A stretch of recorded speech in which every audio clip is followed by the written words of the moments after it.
It's 3 and Out on this Wednesday. Glad you were with us all across the Southern Pigskin Radio Network. Again, catch us live on ESPNCoastal.com as well.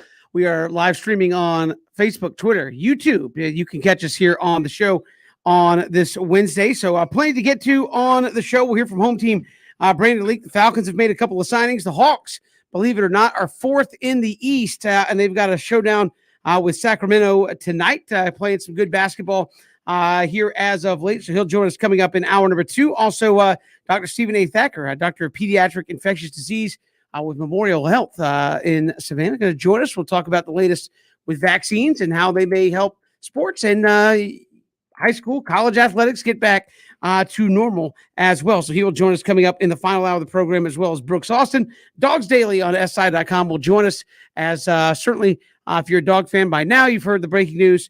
George Pickens suffering an ACL injury that will require surgery, and the Dogs are expected to be without him for quite some time. So we'll chat with Brooks Austin coming up in about 15 minutes here on the program. And speaking of that story, we get to news of the day.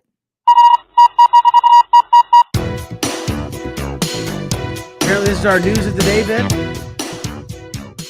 Well, that is the news of the day. George Pickens, a statement from the University of Georgia. George Pickens, a junior wide receiver from Hoover, Alabama, injured his right knee in spring football practice on a non-contact play on Tuesday afternoon. MRI confirmed an injury to his anterior cruciate ligament, the ACL, which will require surgery. He has already started his pre-op rehabilitation program under the supervision of the UGA-AA sports medicine staff, and a full recovery is anticipated. Kirby Smart saying the good news is the MRI showed it to be an isolated injury with no other structures involved. George is a hard worker. I know he will bring the same work ethic to rehab that he shows in practice every day, end quote. How big of a loss is that he is now down with an ACL injury? Yeah, I mean, first and foremost, you feel terrible for the young man. This is a really talented guy. I know a guy that's put in a lot of work, and for athletes who have put in not only work at their university, but a lifetime's worth of work to get to where they are, you feel just awful. So you hope George, you wish him the best. Thoughts and prayers go out to him, and hopefully he'll be good to go as soon as possible. But I think he's a rare playmaker. I think not having him changes the dynamic of your offense. And again, we don't know about a timetable and things like that yet, but he's an NFL receiver. This is a guy that at least has the potential, in my mind, Ben, to be maybe a first, a second, a third round, that type of player in the NFL draft. And we've seen in stretches him be absolutely unstoppable. You think about what he's done in the postseason. You think about his ability in the red zone. You think about his size and strength, jump balls, downfield target. He is a rare playmaker.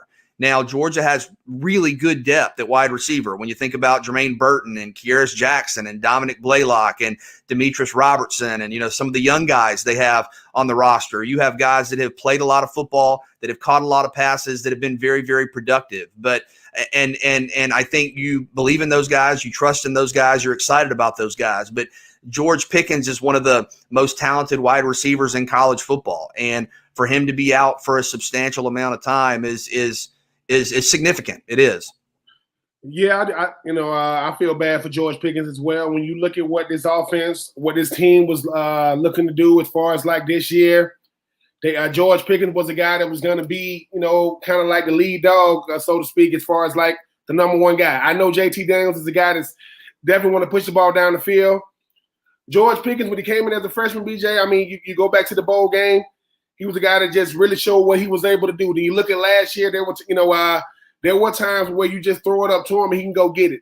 When people talk about a number one receiver, that means you draw a crowd. You're going to have that safety, that corner, to that side the whole game. And George Pickens is the guy to where in the red zone, throw it up to him, 50-50 ball. I trust that he's going to be better than the guy he's going against.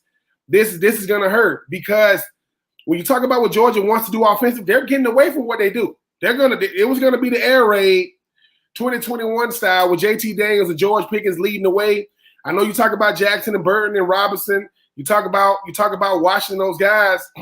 Now everybody's role moves up. So now Kearis Jackson may go into a starter role. Maybe Jermaine Burton might be that number one guy. But it's devastating to the team because not only did George Pickens expect to be there, his team expected him to be there. Now he's not.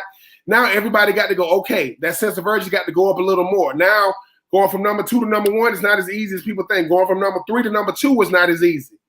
But because it happened in the spring, that report, they're going to build up more of a rapport with these other guys, going to give other guys a chance to go out there and really show what they can do. But it is devastating for Georgia no matter what they say. I know it's easy to just say next man up, but most guys on that team don't got the rare ability that George Pickens has. As you mentioned, BJ was going to be definitely a top, 32, maybe top 40 pick in the draft had he not gotten hurt. But you just wish the best for him. You hope he don't try to rush back too fast. I know how precious college football is. As a guy who it took me 4 years to finally put it all together, I know how precious it is to want to be out there with your teammates, but hopefully he won't rush coming back, because in these situations, guys want so bad to have that NFL dream be a reality, they may start making decisions that might not be the best. I go back to Jalen Waddle in the national championship game. While he could have been out there, he probably shouldn't have been out there when he was limping every single play. So I do wish the best for George Pickens, and I wish not a speedy recovery, but a healthy one. And again, we'll see what his status is moving forward. But obviously, you got to have surgery, rehab from there before you start thinking about him joining that Bulldog wide receiver core. Also, in other news, Falcons have made a couple of signings out there. Running back Mike Davis gets a 2-year deal. Falcons hit up a couple of linebackers as well. Brandon Copeland, Barkevius Mingo get brought into the fold there, BJ. And I know the Falcons, one of those teams that worked hard to get under the cap. So I don't think you should expect to have any kind of earth-shaking signings from the Falcons in the free agent game right now, but you bring a couple of linebackers and a running back here this afternoon. Yeah, and you knew entering free agency that Atlanta was going to be relatively limited, right? I mean, we speculated on that front, and that you were going to have to lose a couple of guys. I do remember Davis and Mingo, as big-time players in the SEC, just fans of them from their college careers. I think Davis is a guy that can certainly give you something in the running game. Obviously, you're kind of hitting the reset button there at the running back position. Ben and I were talking about this earlier today. Ben, I still think you draft a running back if you're Atlanta, just because, you need rotational backs now in the NFL, and this is such a good draft class for running backs. Even if you don't have a guy that's going to go in the top 10, I mean, Etienne, Najee Harris, you think potentially about a Khalil Herbert or an Elijah Mitchell later in the draft, a Rakeem Boyd. I mean, there are going to be options, whether you want to go kind of second or third round or fifth, sixth, seventh round at running back. And then look, Mingo just adds to the rotation. I know he was a highly drafted guy, hasn't been able to be consistent as a pass rusher, but you've been pretty limited with your pass rush production. Just being honest. I mean, your production and getting after the passer has not been elite consistently over the years. So you got a guy who's athletic. You got a guy who was scouted very favorably coming out of LSU. So given the financial limitations that you have, and those are very obvious and very real, I like these moves. You get a couple of guys that were stars in the SEC. You get some guys that can come in and I think be a part of a rotation that can be effective. Maybe if you're not looking at them to be kind of every down starters, they can be effective rotational players. Absolutely. And give Terry Fontenot a lot of credit. I mean, when we get so caught up in these big name guys, these $10, $15 million a year guys, but you still want to have a veteran presence. Barkevius Mingo is a guy that, it didn't work out for him coming out of LSU, BJ, undersized at the outside linebacker position, but still has had, 8-9 years in the league. Brandon Copeland is a guy I think was undrafted out of Penn.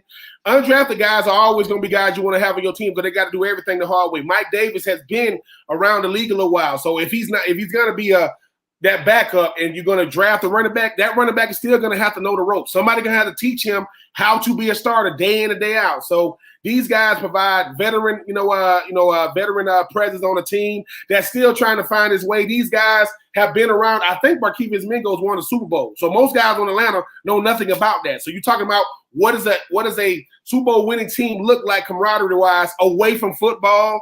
So, yeah, I understand. I mean, when I got picked up by Tampa Bay, it wasn't because of my numbers. It's because they understood I could bring quality to a tight end room. I could bring a veteran presence to a team, and they know that I'm going to be a hard worker. So that's what I see. And Terry Fontenot, was saying that, these guys, look, we ain't breaking the bank.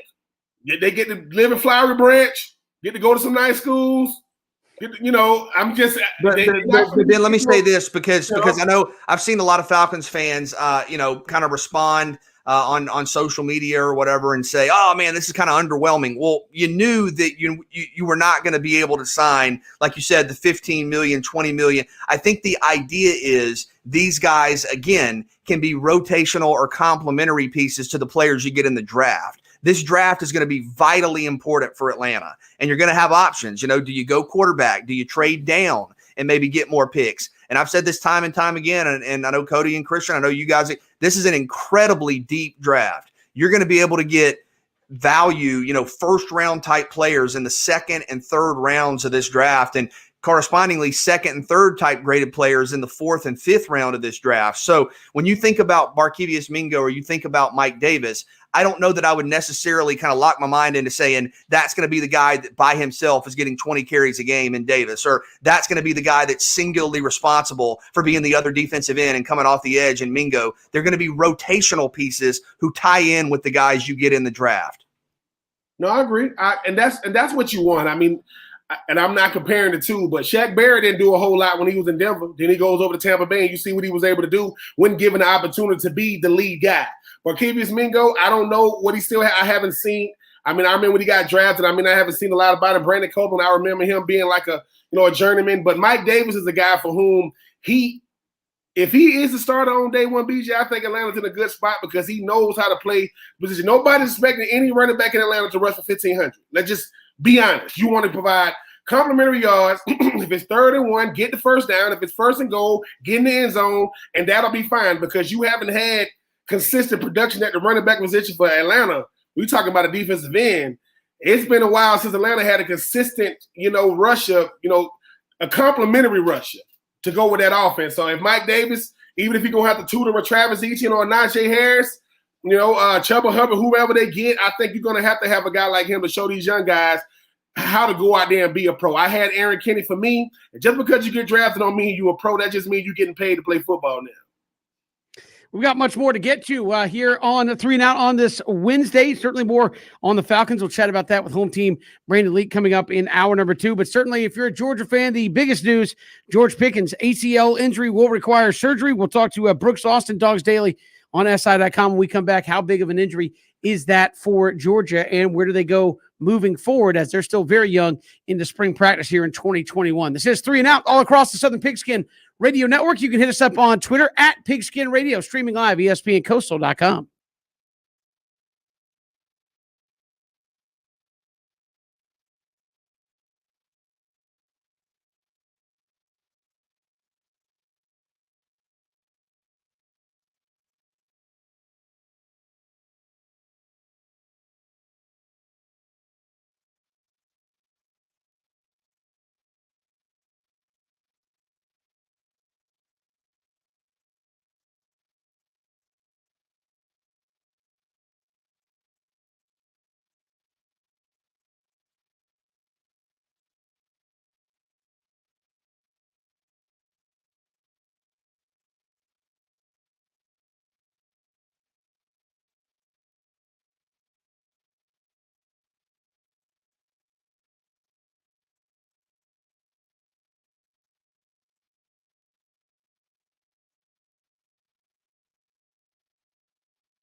It is 3 and Out all across the Southern Pigskin Radio Network. Kevin Thomas, BJ Bennett, Ben Troop. Thanks for being with us. Thanks for making us a part of your day as we are with you here on this Wednesday. You can also find us on Facebook, Twitter, YouTube, streaming live audio there, ESPNCoastal.com. Coming up in just a moment, we are efforting Brooks Austin, Dogs Daily on SI. We're talking George Pickens, ACL injury, BJ and Ben. And I mentioned George Pickens, 14 touchdowns in the last couple of seasons, a guy who can really stretch the field.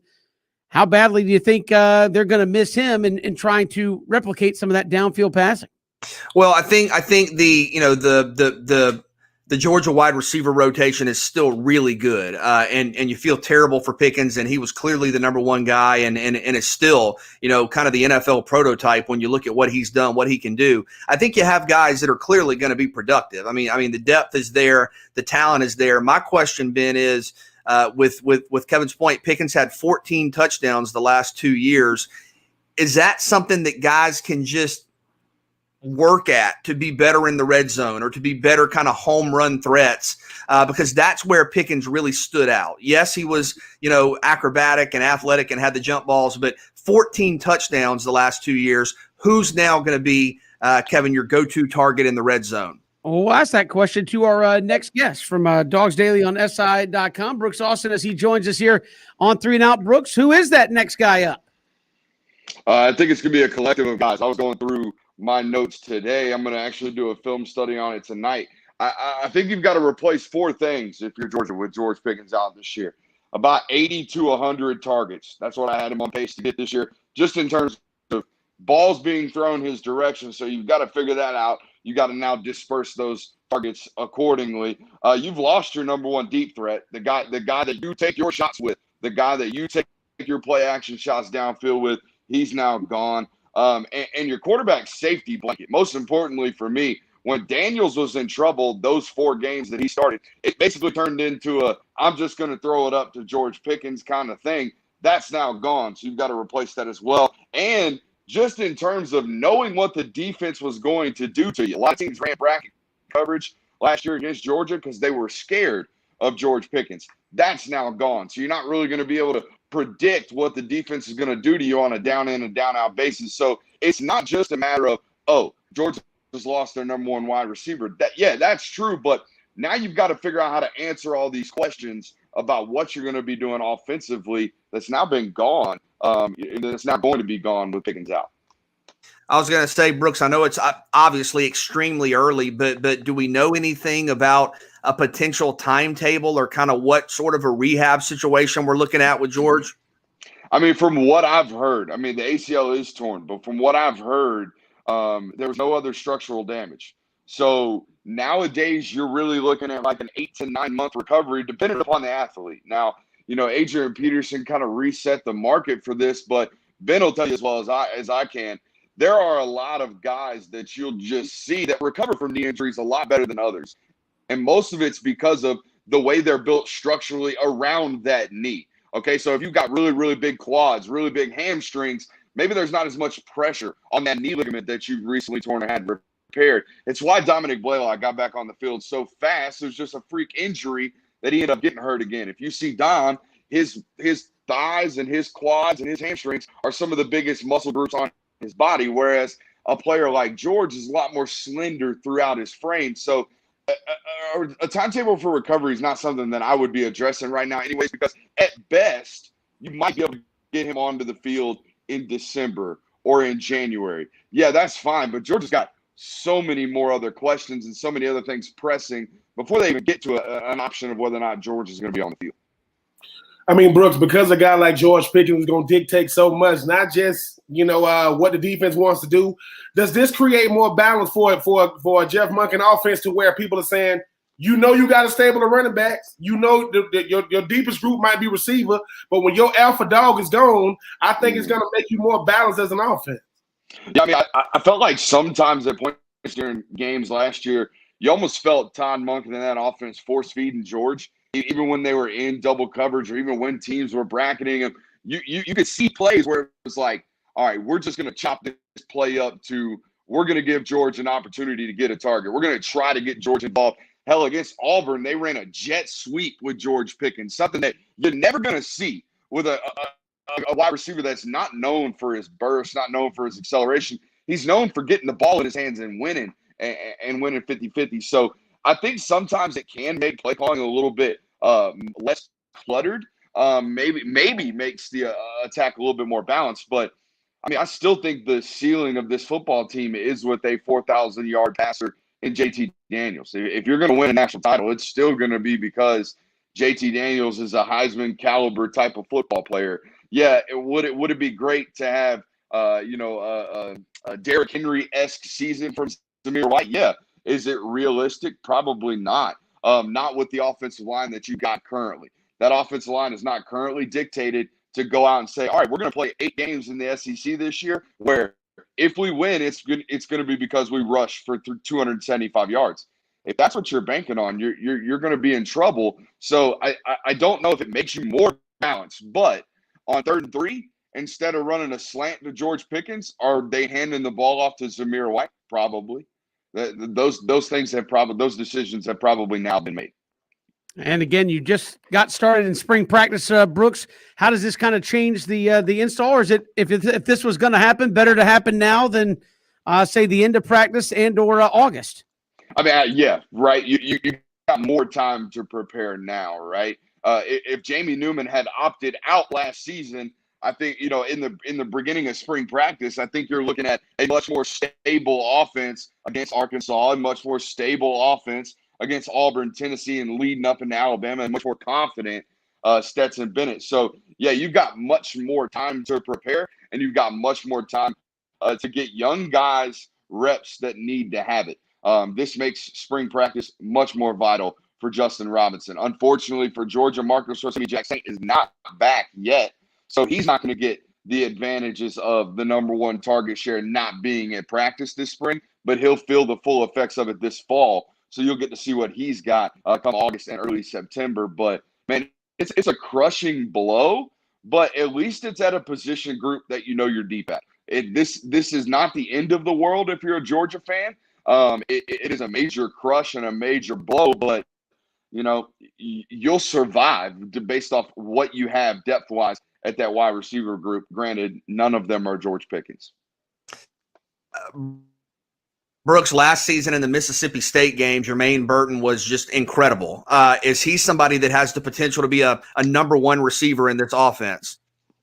Yeah, absolutely. I mean, I thought he was going to have the ability to be a 1B this year, a 1A with Georgia and a 1B this year.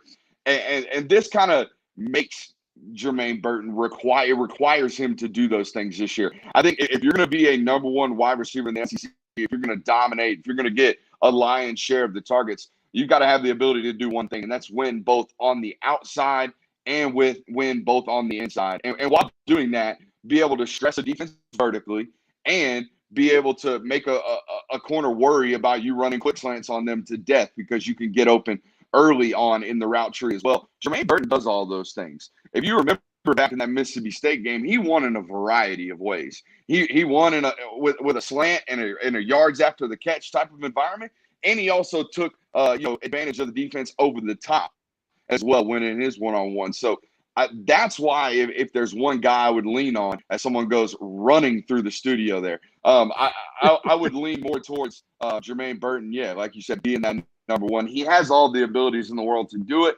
It's a matter about getting the opportunity, and this year he's going to get that opportunity. Now, Brooks, obviously the receiver group or the receiver room is obviously the deepest, not taking nothing away from the running backs. The cornerback room is not. And when you look at the fact that the cornerbacks are being replaced, every single guy that has no experience, how much better are those guys going to get this year knowing you're still trying to figure out who's going to be the number 1, even though I think it's going to be Burton with a cornerback room. You're still trying to figure out who's going to be your 2 corners before you get to Clemson.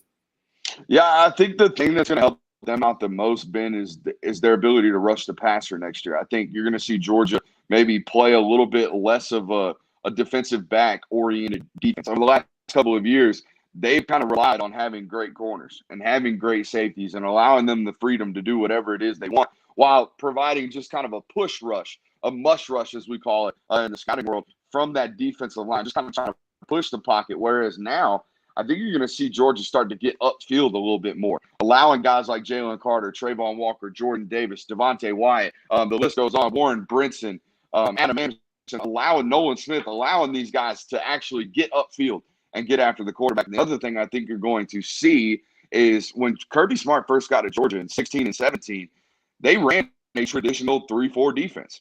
You saw two outside linebackers on the field at all times. Lorenzo Carter, Davin Bellamy, guys like that always playing on the field. Now in 19 and 20, they went to more of a nickel-based defense, playing 5 DBs, playing a much more man-heavy oriented defense. Whereas in 2020, if you could tell me you feel comfortable about 5 defensive backs at Georgia, I would give you some blowback on some of that. I don't feel comfortable about 5 starting defensive backs at Georgia, but you can make me feel comfortable about maybe 4, which means you got to have an additional outside linebacker on the field in Adam Anderson. I think you see Georgia do that a lot more this year. We're talking with Brooks Austin, Dogs Daily on SI.com. And Brooks, as we just get underway, where do you think that focus largely lies? Is it get that defensive backfield shored up, or make sure our passing game is where it needs to be? Obviously, both feed off each other when you're talking about getting in a scrimmage type situation. But where do you think Kirby Smart's losing the most sleep over right now? I mean, losing your number one target hurts, right? It's going to cause you to lose some sleep. But I think they're more prepared to deal with that right now than they are prepared to walk into a season not knowing who their 2 corners are. Or for that matter, not knowing exactly who their backup star, real star defense, their backup nickel corner. They don't know who that is. They know Latavius Bernese is going to start most likely at that position when they go nickel, when they play 5 defensive backs. But who's the 6 DB? Who's the 7? Not just who is corner 1 and corner 2, but what does that defensive backfield look like throughout the season? I think that's the main concern. BJ, what do you got for me? I was letting Ben and Kevin know I have one more question, man. We got to keep coming at you with the questions. I have one more. I saw you put on Twitter, which I thought was really thoughtful and interesting. Your primary concern is who becomes JT Daniels' bailout guy. And you asked on Twitter, without George Pickens, do you see the, I guess, potential throw to Pickens turn into a sack or a turnover? Is the pressure now more on JT Daniels, and is he going to have to adjust and kind of learn on the fly some without his, to use your phrase, bailout guy out there? Yeah, so if you've studied JT since he's been in college, I mean, out there at USC, you had Michael Pittman and Amon-Ra St. Brown. Like, he wasn't struggling in terms of weapons. Never in his life as a quarterback has he ever been scared to throw the ball down the field or give one of his guys an opportunity to win. I don't think he stops doing that. But what you're going to stop seeing is, okay, I went through my first read. I went through my second read. I'm getting to my third. No one's open. I'm feeling pressure. Well, I know where George is at or the general vicinity of him, so I'm just going to throw the ball that way. Like, those are the types of things you're not probably going to see as much this year because you don't have a transcendent 50-50 ball winner. And everybody wants to tell me that Darnell Washington can be that guy just because he's 6'7", 270 pounds. But there's still a difference in separating once the ball gets there. And Ben, you know this as well as anybody. Yeah, like, people are going to be close. George Pickens has been covered before, but he still elevates when the ball gets there. He still separates and pulls away with late separation and ends up coming down with those footballs. Darnell hasn't shown the ability to do that. It still requires a really, really well-thrown football for that guy to win 50-50 balls at this opportunity. Who's going to win the Yahtzee balls? Who's going to win the what was that game we used to play where you just throw the ball up and say, jackpot. Who's going to win the jackpot balls? Over the last 2 years, it's been George. They don't really have one right now, and that's frightening for a quarterback who, again, over his career has been very, very adamant on just, if I'm in trouble, I'll just throw it up. Who's going to win and who's going to come down with it? Brooks Austin, Dogs Daily on SI.com. Our guest here on 3 and Out. Brooks, hey, appreciate the time, man. Thanks so much. No doubt, gentlemen. Y'all be good. Appreciate it. Brooks Austin joining us here on 3 and Out again. Georgia trying to find now the next guy up for George Pickens. We'll come back. Much more to come here on 3 and Out all across the Southern Pigskin Radio Network.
It is 3 and Out on this Wednesday. Kevin, BJ, and Ben, glad you were with us all across Southern Pigskin Radio Network. We are streaming live as well, ESPNcoastal.com, on Facebook, Twitter, YouTube. You can catch the show also here on this Wednesday afternoon. We are about a week out from opening day in Major League Baseball. ESPN put out its top 100 players in Major League Baseball list. You want to know how tough it's going to be here in 2021, BJ and Ben?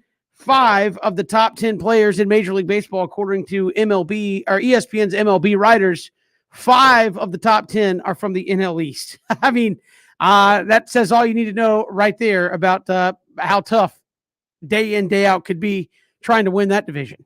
Oh, I agree. I mean, look, the division is going to be great, and I think you have to credit teams like the Nats, for going out and getting better. You have to credit teams like the Mets for going out and getting better. I know the Phillies have been aggressive. I think they've overpaid some, but the Phillies have been aggressive. So there's no doubt everybody's chasing Atlanta. And I think the other teams in the division, even Miami, Miami has some really nice young talent. They've added some pieces. I believe Adam Duvall now with the Marlins, but I think everybody's looking at the Braves going, okay, a multiple-time division winner. If we're not getting better, we're getting worse. And I think, and Kevin, correct me if I'm wrong, you may disagree. I mean, you're our baseball guy, but to me, the fact that you have seen the Phillies spend so much money, the fact that you have seen the Mets, who really normally aren't a big spender to the extent they've been, with the guys they already have, plus Carrasco, plus Stroman, plus obviously Lindor, the fact that you have seen the Nats go out and continue to add to their starting rotation, I think that's a sign of respect for the Braves. I think they know that Atlanta is loaded, that Atlanta has young talent that's going to be there for a long time. And I think these teams felt like over this past offseason, if they didn't get better, the margin, the gap was going to get wider. So even though it's, quote, concerning if you're an Atlanta fan or a member of the organization to kind of see the talent increase around you, I sort of think it's affirming as well, because I think what you see your rivals do is oftentimes a reflection of the perception they have of you. And I think everybody in this division is looking at the Braves going, these guys aren't going anywhere. Fried's only going to settle in. Soroka's only going to settle in. Acuna's only going to get more consistent. Albies is going to bounce back. Ian Anderson is going to emerge as a star. So I think these teams know they had to go out and get these pieces to compete. But at the same time, too, though, BJ, I mean, when you look at every team in every pro sport, no matter football, basketball, baseball, they pick their players a certain way. If you in the major leagues right now, unless you're going with the Yankees, who just spend like nobody's business, the Braves are gonna do it a certain way. But this is the thing: Freddie Freed just came off MVP. He's ranked number 7. Ronald Acuna Jr. has never won MVP. He's ranked number 4. I mean, and Mike Trout is going to be number 1. I think that's in his contract until he leaves baseball, and rightfully so. Juan Soto, I mean, is a very, very, very, very, a young, talented player. But this is the thing. Ian Anderson just burst on the scene last year. He's ranked number 99. Dansby Mansby, I mean, he just shows up in a lot of ways. Soroka, Fried is Fried. Ozuna is 40. You got Ozzie being at 35. I mean, I think Ozzie might know some of the people making the list. I mean, that's kind of high for me, but I do agree with what you said about the rest of the division. Look around, saying we better have pitching. Do you see this lineup we got to deal with the Braves? And the thing about the Braves is different than all these other teams in the division. The Braves, their best players, 22, 23, 24. Freddie Freeman is like 30 years old. He's like the old man of the squad now. He's been there the longest. But I mean, I just think that when you look at what this Braves teams bring back, they're definitely going to contend, because with all the money being spent, the Braves are trying to go for the 3-peat. And I know that, the Nationals are out there. I don't know what's going on, with Strasburg. I mean, Strasburg is only allowed to play every other season. He played last year. Oh, he played last year? Can't play this season. Got it. We'll see him in 2022. But I just think that this Braves team, BJ, blend of young and old talent. And then I think when you look at the fact that their pitching is only going to get better. Like, the Braves don't have a $25 million a year pitcher, but they got some of the best young pitching, not just in the division, in the league, in the majors. But I like this list. I like the fact that, they finally showing Ronald Acuna Jr. some love. And could you imagine if he's number 4 and no MVPs next to his name? If he wins the MVP, is he the number 1 player in baseball then? I mean, I don't know. And again, he's up there. I mean, again, it's hard to say you're getting disrespected when you're at 4. overall. No, but I'm not saying to disrespect. I mean, I'm never going to put nobody over Mike Trout, whether his team was making the playoffs or not. Mike Trout is incredible. Well, I mean, I just look at what BJ said, look, you sent a message to the other teams in your division that said, look, this is a team that's continuing to get better. And the thing that I look at, BJ, when I see these lists put out is kind of what Ben hinted at was Acuna is 4. He has not even hit what many would consider to be his prime as of yet. Ian Anderson's 99. He's pitched 1 month in the major leagues. He's at 99. He's a top 100 player, according to these guys. Mike Soroka, 78, still on the ascension of his career. Max Fried, 62, still on the ascension of his career. Ozzie Albies, I agree, I think a little high, but still probably on the ascension of his career at this point. Dansby Swanson, for as much, and I guess you're the biggest critic of the team you follow every day, but Dansby, I mean, catches flack from Braves fans constantly. You ask the ESPN writers, a top 80 player. They're coming in at number 80, and I think it shows you the respect the Braves have, and Dansby still with more arc to his career. So you look at the number of guys that are in this thing, and it's, again, kudos to the Braves for having the players there, and kind of I think a stick back in the face of all the people that say the Braves get no respect. I mean, there it is. But most of the guys on this list still have their best baseball ahead of them. And again, I think that's a good thing. If you're a Braves fan, say, look, hey, maybe I think Mike Soroka's a little low. Well, guess what?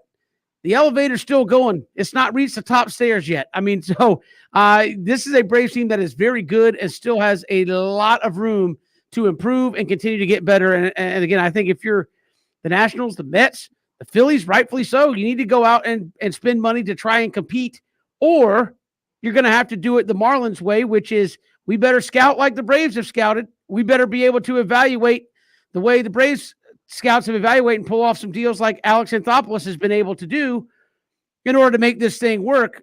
And to do that, unfortunately, you have to be like the Marlins. You got to stink for a little bit and try to rebuild your farm system. But I think that's the pressure this team has put on. It's like, hey, this is a team that's now ascending to National League Championship potential good, World Series appearance good. You're going to have to spend money and go bring in talent if you're going to knock them off. But I think your point is why I was so kind of consistent with my argument about Atlanta having a better rotation than Washington.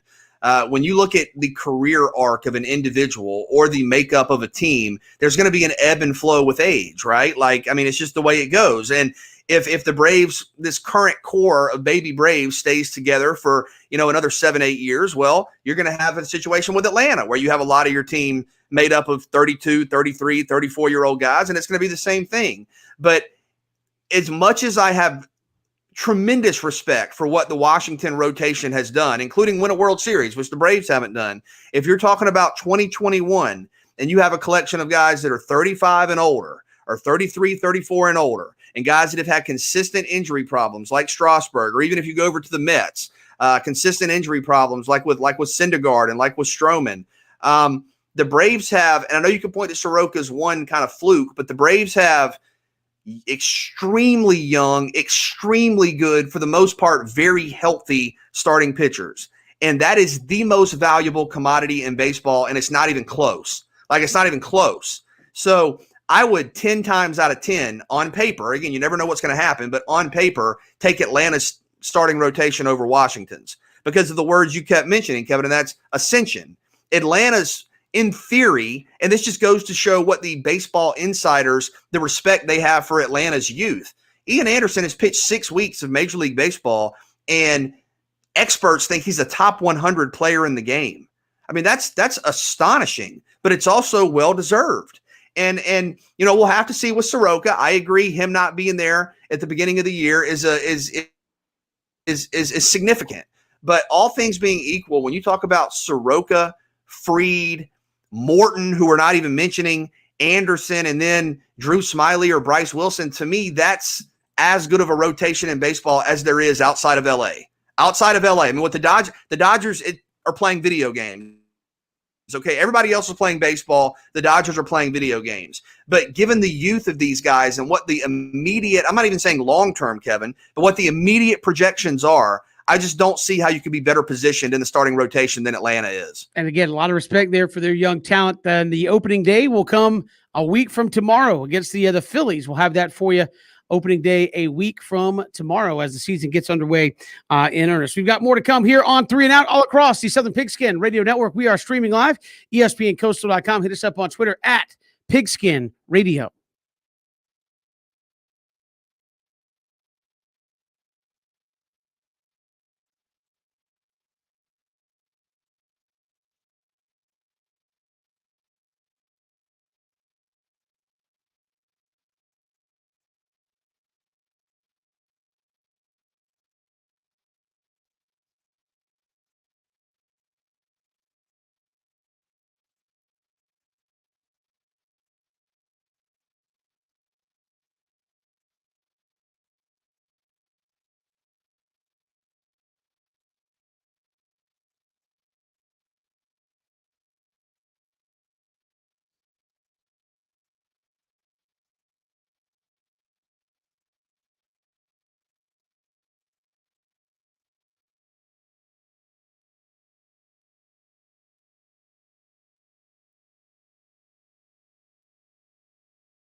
Welcome back, 3 and Out on this Wednesday. Coming up next hour, we'll chat with home team Brandon Leak, 6A The Fan. Falcons made a couple of signings. Hawks actually fourth in the East right now as well. Won 8 straight before losing on Monday night. So we'll get with him coming up in hour number 2, plus a fun exercise from Bill Connolly, the top 80 college football defenders from the 2000s. A big list there. We'll go over some of the highlights there in hour number 2 as well. So a lot to get to coming up next hour. Also, as we mentioned, a little baseball last segment. Austin Riley playing well. 2 bombs today.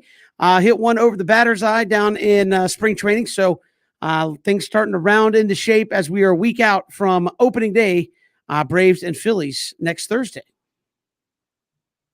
I'm ready. I mean, I'm excited. I'm optimistic. I think the Braves deserve to be the preseason favorite.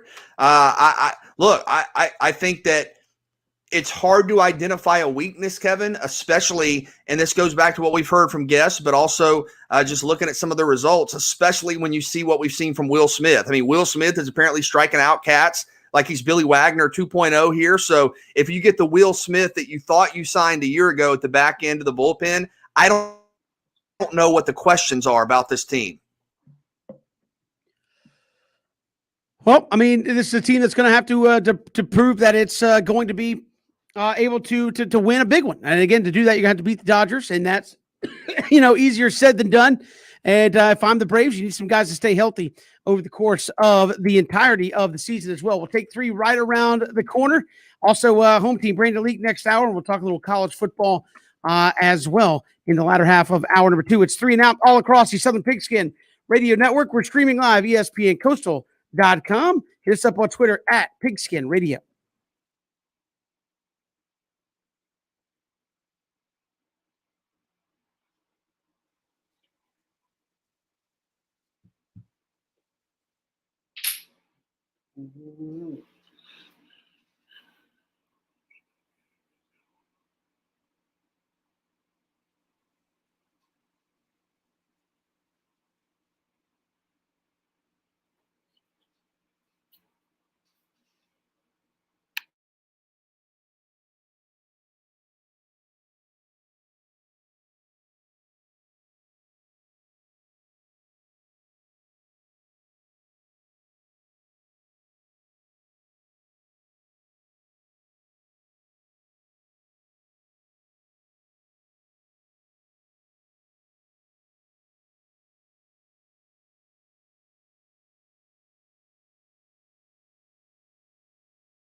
It's 3 and out all across the Southern Pigskin Radio Network. Kevin, BJ, Ben, hour 2. A lot to get to here on the show. We'll talk some college football. Bill Connolly, he's got top 80 defenders of college football the last since 2000s. Great list. Who are some of the highlights there? A couple of Georgia guys up the list. We'll tell you about that as well. Home team Brandon Leak will join us. 6A The Fan. Falcons have made a couple of signings in the free agent field. Also, the Hawks quietly 4th in the East. Can they keep it there? We'll talk to home team about that coming up in about 15 minutes. But first, it's 4 o'clock. Let's take 3 here on 3 and Out. All right, fellas. 20 years ago, Randy Johnson just evaporated a bird with a fastball at spring training. What is the weirdest / wildest thing you have ever seen during a sporting event? Non-play. I mean, I know this has happened before, I guess this was a result of a play, but it wasn't a play. But I'll always remember, maybe just because of how old I was, being like in middle school, and one of my favorite players from the late 90s in college basketball was Robert Traylor. They called him the Tractor for Michigan, and he dunked in a game, and the glass and the backboard just shattered. And I just remember being like 11, 12 years old, being stunned at that. Like that's incredible. And I know you've seen the clips, and that's happened in basketball before, but to see that in college basketball at that age for me was just kind of stunning and striking, and was something that I'll just always remember. So I was in the Manu Ginobili one when he slapped when he grabbed the freaking out bat just flying around the freaking arena. He just caught it in his hand. But for me, BJ, I mean, I know what I talked about before the show, but it just made me think of something. So James White. Not the James White that plays for the Patriots that caught the game-winning touchdown to beat the Falcons down 28-3. I'm talking about the James White that used to play for Florida. The James White that, I mean, this guy he can fly. We used to go to this thing called the Southwest Rec. All my former players know. That's why all the football players go to talk trash to the basketball players, because we finna show y'all boys y'all ain't that good. So we get up in there, we trying to go back and forth a little bit. So somebody go, what y'all boys think y'all can jump? We can jump out the gym too. The guys going up doing their little windmills, looking nice. I said, I told y'all. So somebody go do it, James, and we all look. He comes and dunks from the free throw line. I'm like, what the hell? But the thing is, he did like a windmill when he did it, and he goes, quote, "Oh, I'm just warming up." We walked out. I'm not. And this is before. Thank God, this is before everything went viral. But yeah, he had the red, Kevin. You know, we doing regular dunks, you know, catching alleys, throwing it up. He comes from the free throw line to tell me I'm just warming up. I said, boy, the only reason why I didn't foul you is because you really play for Billy Donovan, because I would have fouled the hell out you. But yeah, for me, you got, you know, guys coming from the free throw line trying to make a point. He ended up at Cincinnati, by the way, with the Bearcats. But yeah, shout out to James White coming from the free throw line. I will not be embarrassed, even though I definitely got embarrassed that day. Mine would have to be the Riddick Bowe Holyfield fight, dude. I mean, what is that? I mean, you're having a title fight, and all of a sudden, there's a dude with a helmet on and a parachute. He gets tangled up in the ropes, and on top of that, just gets the mess beat out of him by all the security there while he's trying to get untangled from the rope. I mean, that. Have you ever wondered, BJ? How did he get in there? Like, he got a big gigantic in the open ceiling, I would imagine. Oh, and somebody listen. So he paid somebody to go, hey man, tomorrow night I need you to let me in the ceiling. What? That's crazy. And Kevin is downplaying it. He got whooped. I mean, they was beating the brakes off of it. I remember. That's crazy. I still go Malice at the Palace. That's just oh yeah, that's one of the crazy. Yes, in sports history. That is true. I remember catching the highlights and like, wait a minute. So Ron Artest is just like in the stands beating people? Like, well, I mean. And one of the guys was his neighbor, I think he lived next to him. Oh yeah. But he was. I mean, he was. Hands. Yeah, just going after it with the fans in the stands. All right, take 2. In your mind, how significant is the George Pickens injury to Georgia's playoff chances? I mean, I think it's significant.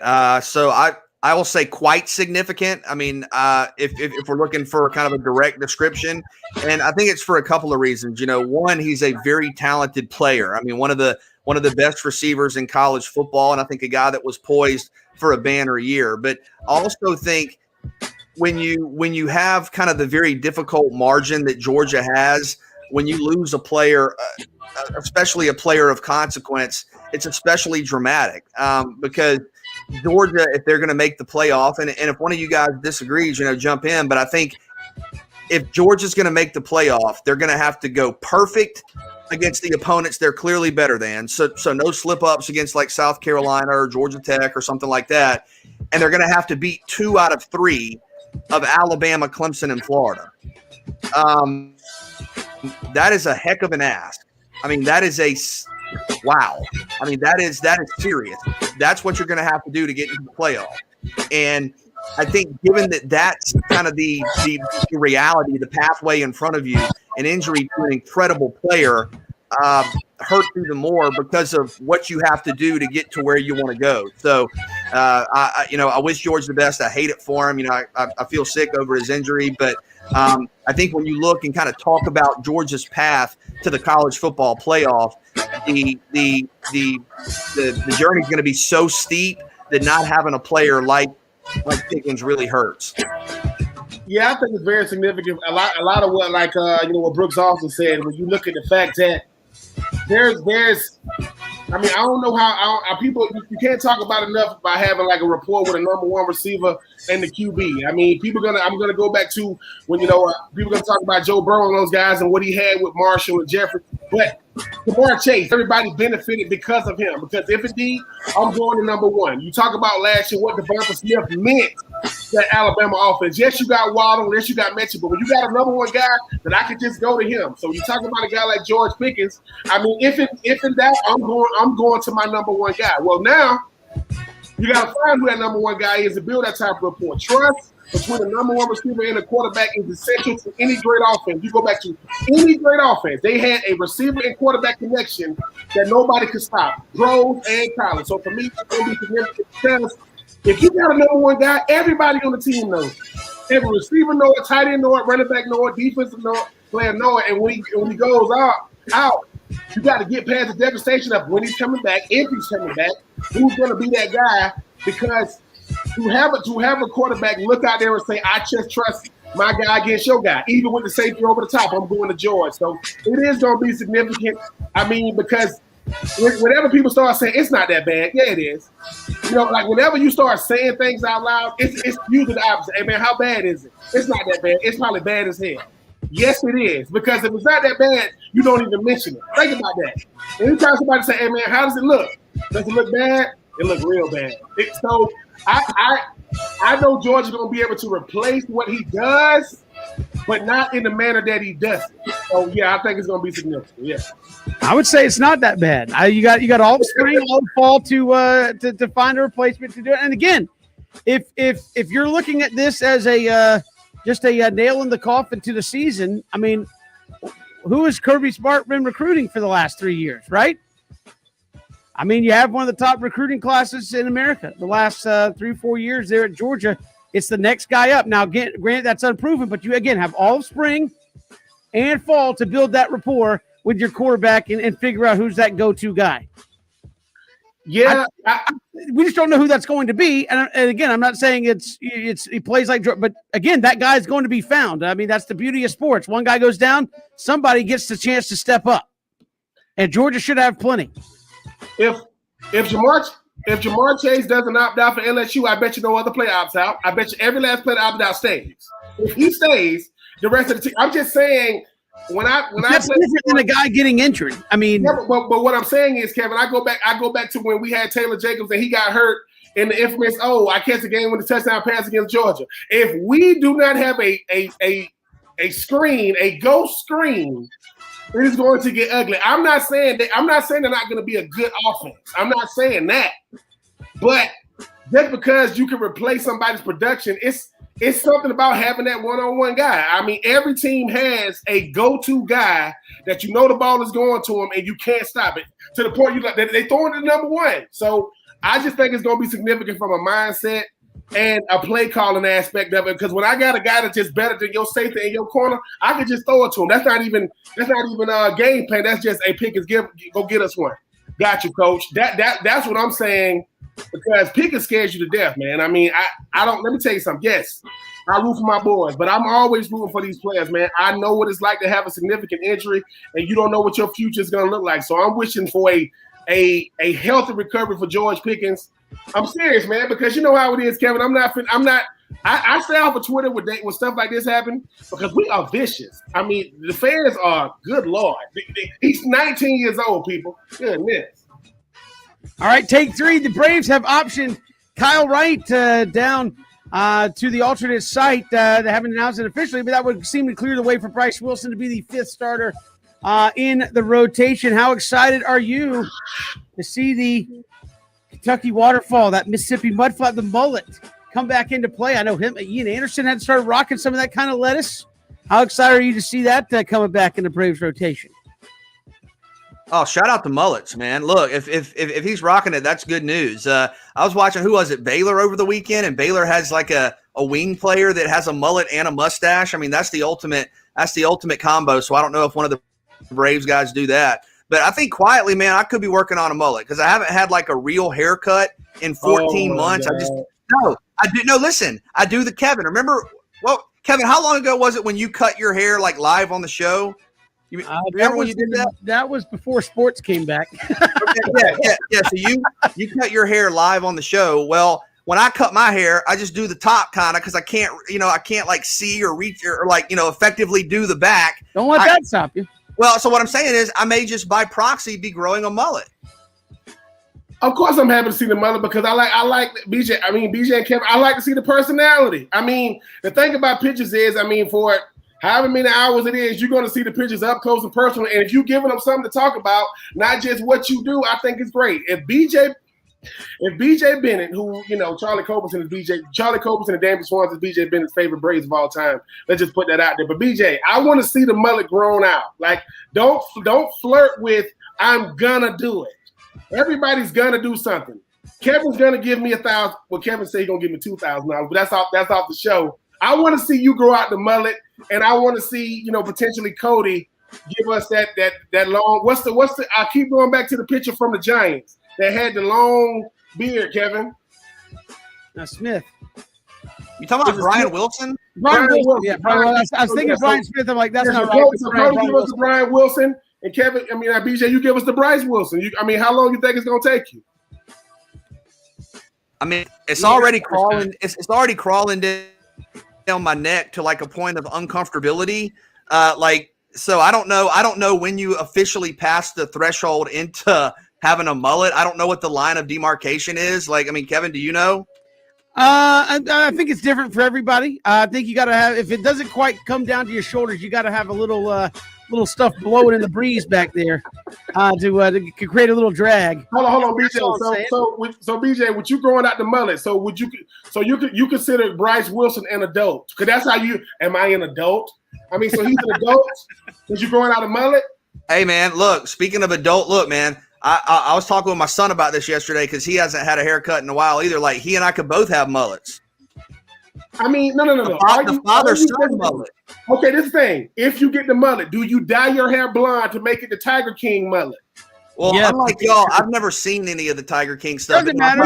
Ask that by name. Just dye it. Keep the sides, whatever you want, but dye the top and the back. like blonde. Are you willing? If Christian gets tased, you can dye your hair blonde. That's take three. We do it every day at this time. We'll come back. We'll switch gears. We won't talk mullets. We'll talk some football, some hoops with Home Team Brandon Leak next. It's 3 and Out on the Southern Pigskin Radio Network.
Good to have you back here on 3 and Out on this Wednesday. Thanks for making us a part of your day. You can hit us up on Twitter at Pigskin Radio.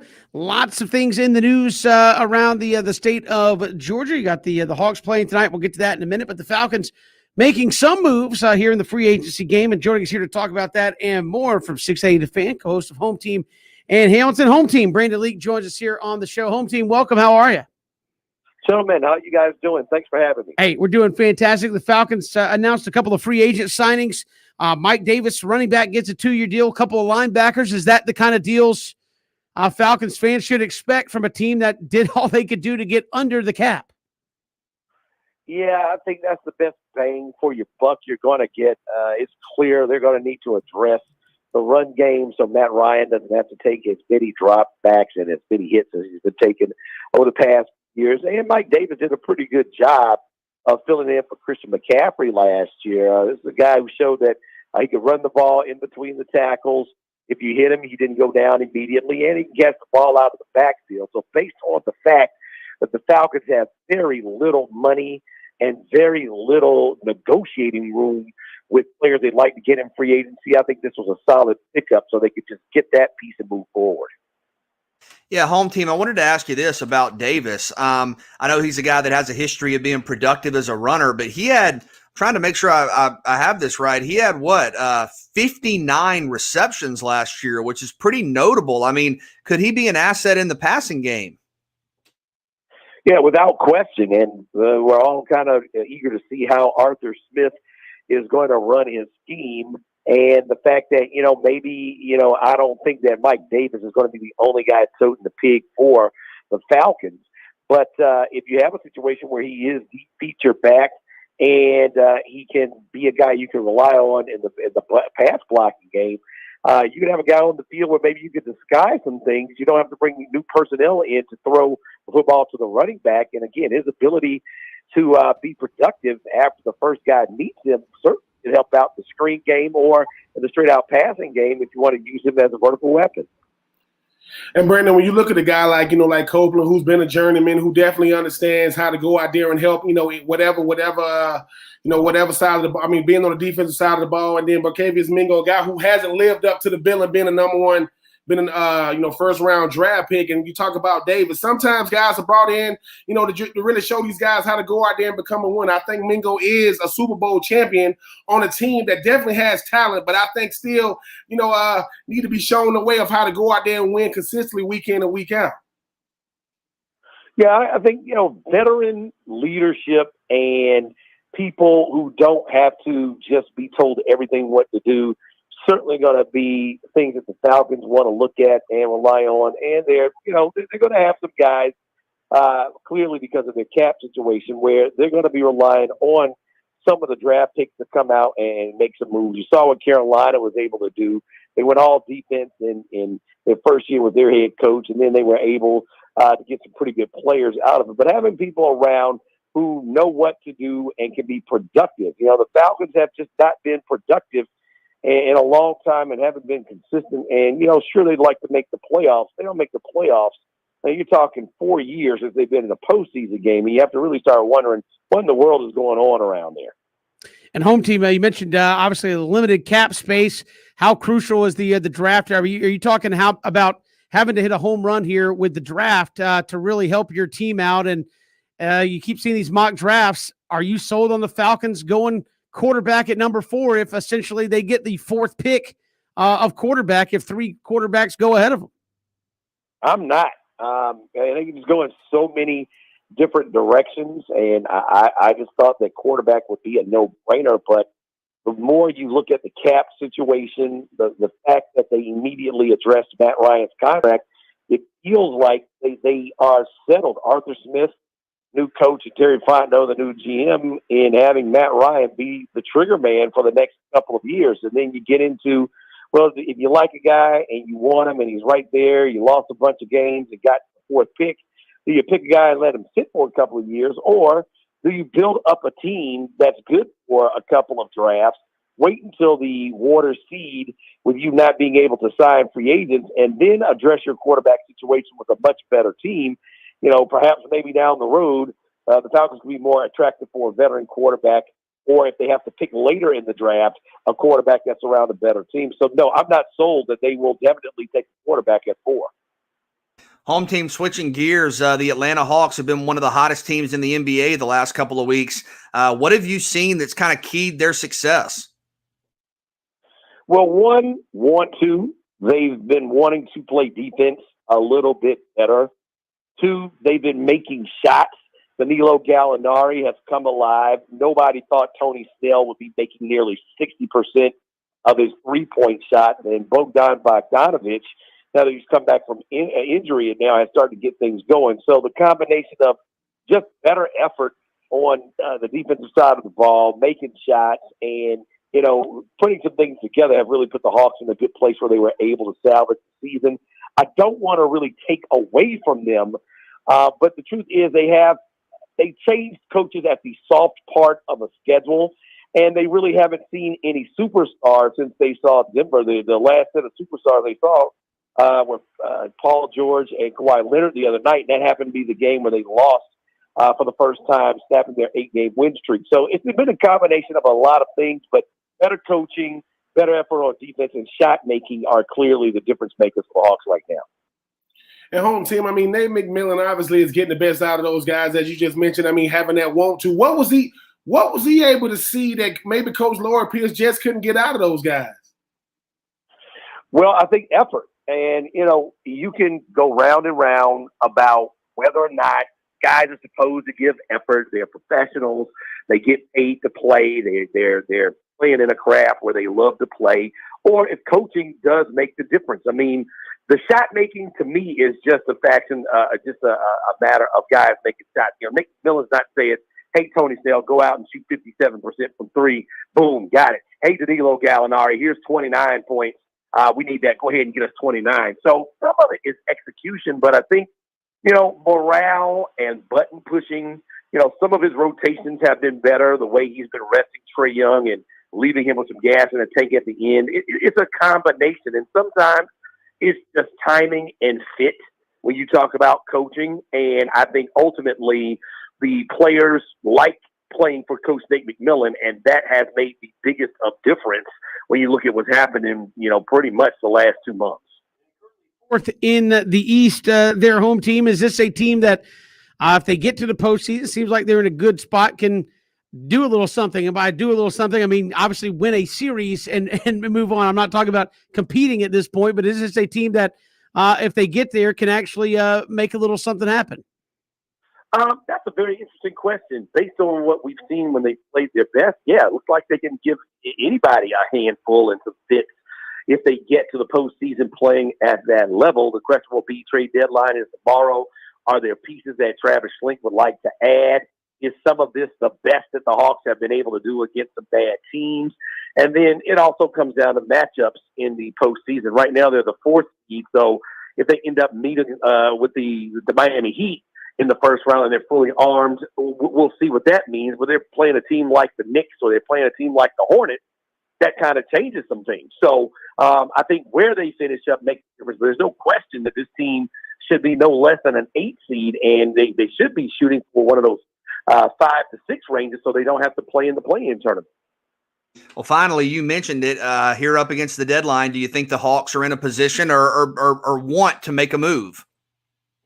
Yes, and I think they will make a move. I don't think it'll be a big move. I think John Collins has certainly played himself into a wait-and-see mode with the Hawks, and it's a very interesting game. If they don't move him tomorrow, they are pretty much at the mercy of the free agent market next year when he becomes a restricted free agent. They offered him reportedly $90 million, and he said no. So if the market and other suitors decide that they want to give him a little bit more, the Hawks will just have to wait to see what that number is and how that messes with how they build their team. But I think they might make a move on the outside of some of their big guns and maybe just shore up some things. The truth is they have a lot of players to work with. They have manageable contracts. One of the names we've been seeing, Cam Reddish, they're going to have to make a decision on if they're going to still wait and believe that this guy can really be special, or if they're just not willing to wait any longer and pull the trigger, because you have to look at the way the Hawks are playing. Even if Cam Reddish was healthy right now, I don't know where you put him and whose minutes you take the way the Hawks are rolling. So I expect them to do something. I just don't think it'll be one of the big guns tomorrow at 3:00 when the trade deadline arrives. Home Team Brandon Leak, our guest here on 3 and Out Home Team. Always appreciate the time. Thanks much. Anytime, guys. Appreciate it. Home Team Brandon Leak joining us here, co-host of Home Team in Hamilton. And again, John Collins, I need to turn down $90 million. Man, that's I'm not telling you what, there's not a better contract, but man, that's you believe in yourself. He's like $90 million. No, I think there's more. I think there's more. But hey, Hawks playing well, BJ and Ben, and we'll see if they can keep it up. Obviously, in a weaker East, you got to find a way to make the playoffs at bare minimum. Right now, they're right there in the middle of the pack. No, I just think that too. I mean, I know that Collins is not happy right now. I mean, turning down $90 million, and then you look at the fact that I do agree with Brandon though. When you think about Cam Reddish, BJ, when he came out, I thought he was going to be that sharp shooting, guy on the wing. It just hasn't happened. Now, when he does get healthy, who minutes do you take away from him? I just think that now, Coach McMillan, I think he saw what wasn't working with Coach Lloyd Pierce and was very complimentary. When Coach Lloyd Pierce got fired, he said, this is everybody's blame, not just one guy. But tough love is going to win you more games than pats on the back ever will. Coach McMillan, like, look, fellas, that stuff that he was doing don't work. We stink right now. Now we're fourth in the East. And I think that when you look at this team, I do agree, Kevin, once again, can't just have this, make it to the playoffs, we good. Don't win a playoff series, and anything can happen if you make it to the second round. We've got more to come here on 3 and Out, talking a little college football next, all across the Southern Pigskin Radio Network.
Good to have you here on this Wednesday. A lot to get to here on the show. Again, we'll talk with Dr. Stephen A. Thacker, pediatric infectious disease doctor there with Memorial Health. And again, the vaccines are out. We'll talk to him about that. What does that mean for us getting back to normal as far as high school, college athletics potentially are concerned? We'll talk to him about that.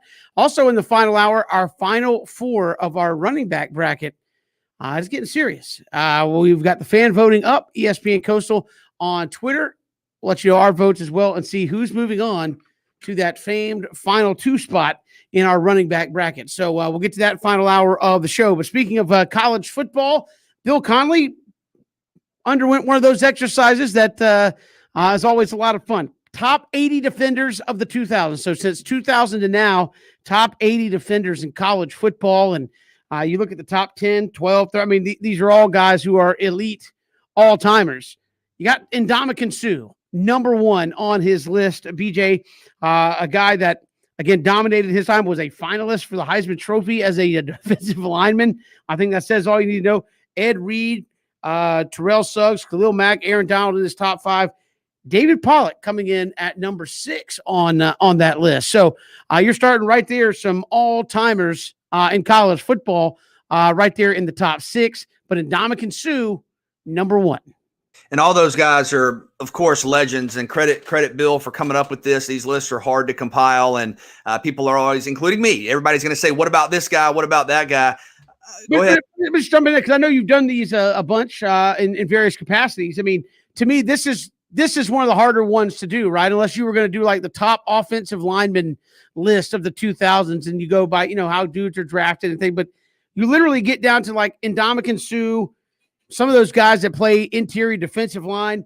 You just don't have the stats to really come out there and say this guy had 37 sacks during his career or whatever. It's like, I think the year Mount Cody was all the rage in college football, he had 12 tackles. 12, that's it. But affected the game in a big way. So to me, defense would be one of the harder ones to compile simply because the defensive lineman, it's hard to just look at raw stats and measure the impact. Yeah, I agree, because offensively, the numbers are kind of clear cut in terms of kind of what the expectations are, right? We talked through it the other day where like 1,000 yards rushing is considered a good season, 1,500 a great season, 2,000 an all time. So you don't necessarily have that. And defensively, I mean, Ben, this better than any of us. You have guys who are elite, impactful players, and their job isn't necessarily to get great stats. Or you have cornerbacks, if you're an elite cornerback, you may not get a lot of interceptions because balls may not be thrown your way. Suh probably should have won the Heisman. Somebody that I think about, and I'm interested to get your opinion, Ben, on some of the guys you played against, but I think people make a mistake sometimes in assuming that Aaron Donald is a guy that kind of emerged and became a superstar in the pros, and that is so far from reality. Aaron Donald is right, leading the conversation for greatest defensive lineman in college football history. And I went and looked at some of his numbers over his past 3 years alone, because as a freshman, Aaron Donald really didn't play that much. And you have a lot of guys who have 4 years of statistical totals. Over Donald's last 3 years, he had 63 tackles for loss and 38 quarterback hurries. Now, keep in mind, he plays a position that is not supposed to do that. Normally, defensive tackles do not have a consistent, productive rush into the offensive backfield, especially when it comes to getting after the quarterback. Those numbers are unfathomable, so much so that if you only count the sophomore, junior, and senior year production of Aaron Donald, he still has the most tackles for loss of anybody in the 2000s who played Power 5 football. Khalil Mack would have a few more. George Selvey would have a few more. A couple of guys who didn't play Power 5 football. But in terms of, the Power Conference players, his 3-year totals would give him the most tackles for loss of anybody in that grouping. Absolutely unfathomable production. Like, it's not realistic. For people who don't have a frame of reference for those numbers are laughable. Like if you were to bring them up talking about somebody, they'd say, come on, man, get real. Give me the real numbers. So Aaron Donald's up there. When I think about the SEC, my mind immediately goes to guys like Tyrann Mathieu. I mean, Ben, David Pollock, absolutely. But in terms of just a kind of a pure, just figuring it out, making a play somehow, some way, I think about Tyrann Mathieu. But David Pollock, 3-time first-team All-American, magical plays, the moments when you had to have them. I think the top of the list is especially well done. Yeah, the top of the list is good. I mean, never played against Sue. I mean, Ed Reed. I mean, it speaks for itself. People have no idea how dominant Terrell Suggs was. I think he had 44 sacks in 2 years. I mean, he was a beast. Khalil Mack. I mean, could have went to any college in the world. Went to Buffalo. Aaron Donald, BJ. If there was a defensive award to win when they had college football, he won. I remember he won like every last one of them. Played against David Pollack. Played against Roy Williams in the pros.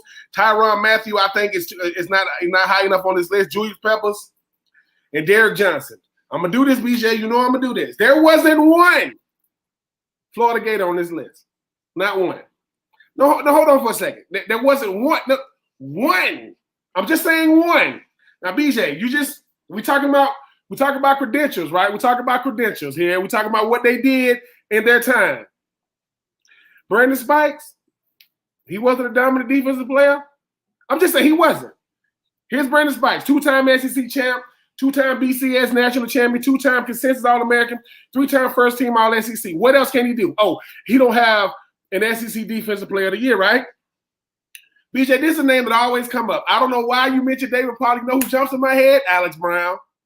You know why he jumps in my head? 2-time first-team All-American, SEC Defensive Player of the Year. No consideration. I'm gonna listen. Bill Connelly, he do this on purpose because he know I'm gonna look at these lists. You don't got one Florida Gator. All I'm saying is you're telling me in the 2000s, Lito Shepherd, VH3, nobody. Yeah. For me, if I were to name a Florida guy that should have been on there, and I said this in the show meeting, I think it would be VH3. To me, I think about him as kind of being one of the modern standards. Vernon Hargraves at corner, but my guy. Everybody's going to have one or two guys that they were like, how is he not on the list? I know some people were saying Jalen Ramsey not on the list. For me, it's Josh Allen, the linebacker out of Kentucky. And I think, if Travis Etienne is my guy, I ride for offensively. I think Josh Allen is my guy defensively. I was just so amazed by what Josh Allen did as a versatile defender for Kentucky, helped Kentucky to its best season in school history. And very rarely, you had other great players on that team, but very rarely do you see a linebacker essentially be one of the catalysts for a team having its greatest season ever. And Kentucky was knocking on the door of the SEC championship game. I think beat Penn State in a bowl game. And you're talking about a guy that has the most tackles for loss. Now, to be fair, I want to add this. Tackles for loss were not a registered statistic in like the 80s and 90s. So, I'm sure guys like Derek Thomas and, some of the greats from back in the day had more. But since it's been a measured statistic, You're talking about a guy in Josh Allen who has the most career tackles for loss of any SEC linebacker. He has the most career forced fumbles of any SEC defender ever. So when you think about tackles for loss, forced fumbles, elevating the status quo of your program, to me, Kentucky's Josh Allen's got to be on the list for Kentucky. I mean, I know it's going to be hard to make these type of lists. I mean, I just think that when you start talking about impactful players, yes, that top 10 list is going to be hard to beat. But I just think that when you start breaking it down, you realize just how many dominant players it was, in the 2000s. I mean, Ed Reed is not talked about enough. Ed Reed did it college and pro. That's not arguably. Deion Sanders is the greatest cornerback of all time. Ed Reed is the greatest safety of all time. I mean, come at me if you want to. This dude did it all. But I just think when you make these type of lists, they're put out to be disputed for people to go, what? Because you start going back to who did this and who did what, but then you putting these guys up against the best to ever do it. So yeah, I'm always gonna ride for them boys. I mean, not one. Come on, man. It's a hard list to crack, man. No, that being said, though, you have several Georgia guys on here. We mentioned David Pollack, Jarvis Jones at 27, Roquan Smith at 36. Could you make the argument that maybe they should be flip-flopped? Woo! Jarvis Jones. Not for me. Not for me. Yeah, Jarvis Jones. Yeah. Go ahead, BJ. I was going to say, I think Jarvis Jones, you talk about singularly taking over games, like not only making tackles, and of course, Roquan's an all-time great as well. Glad to see him on there. But I think you talk about guys that are kind of forgotten about, Ben, when you talk about, you start rallying off greatest, right? And you name all these players, and then someone goes, what about Jarvis Jones? You go, oh my God. like single-handedly taking over games. I think Jarvis Jones is one of the best I've ever seen. Yeah, I'm happy that Jarvis Jones getting his recognition. I mean, Roquan Smith, he is, when you think about the linebacker position, this guy was carved out of a lab. I mean, can do it all on the field, don't come off the field. But yeah, I do agree with Jarvis Jones. We forget, like how quick we forget. Oh, yeah, no. Ain't no all Jarvis Jones is the reason why everybody is trying to find that outside linebacker that can go out there and just dominate games. But yeah, I think they're in to make this list. I mean, that top 10 is always going to be, you can flip this and flip that. But to make this list is prestigious, man. I mean, Conley, he got something going. I'm looking forward to seeing the next list he got coming out. Yeah, he's kind of working around all the positions here as we head through the offseason. But the top 80 defenders of the 2000s, great list. Certainly one that sparks a lot of debate, and interesting to see some of those names that, as PJ said, maybe you just kind of don't remember top of mind that are right there on the list of truly, truly great players. We got more to come here on 3 and Out all across the Southern Pigskin Radio Network. We are streaming live at ESPNCoastal.com.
Good to have you along here on a 3 and Out all across the Southern Pigskin Radio Network. Kevin, BJ, and Ben, glad you are with us here on the show. Coming up, final hour, we will get to our final two in our college running back bracket.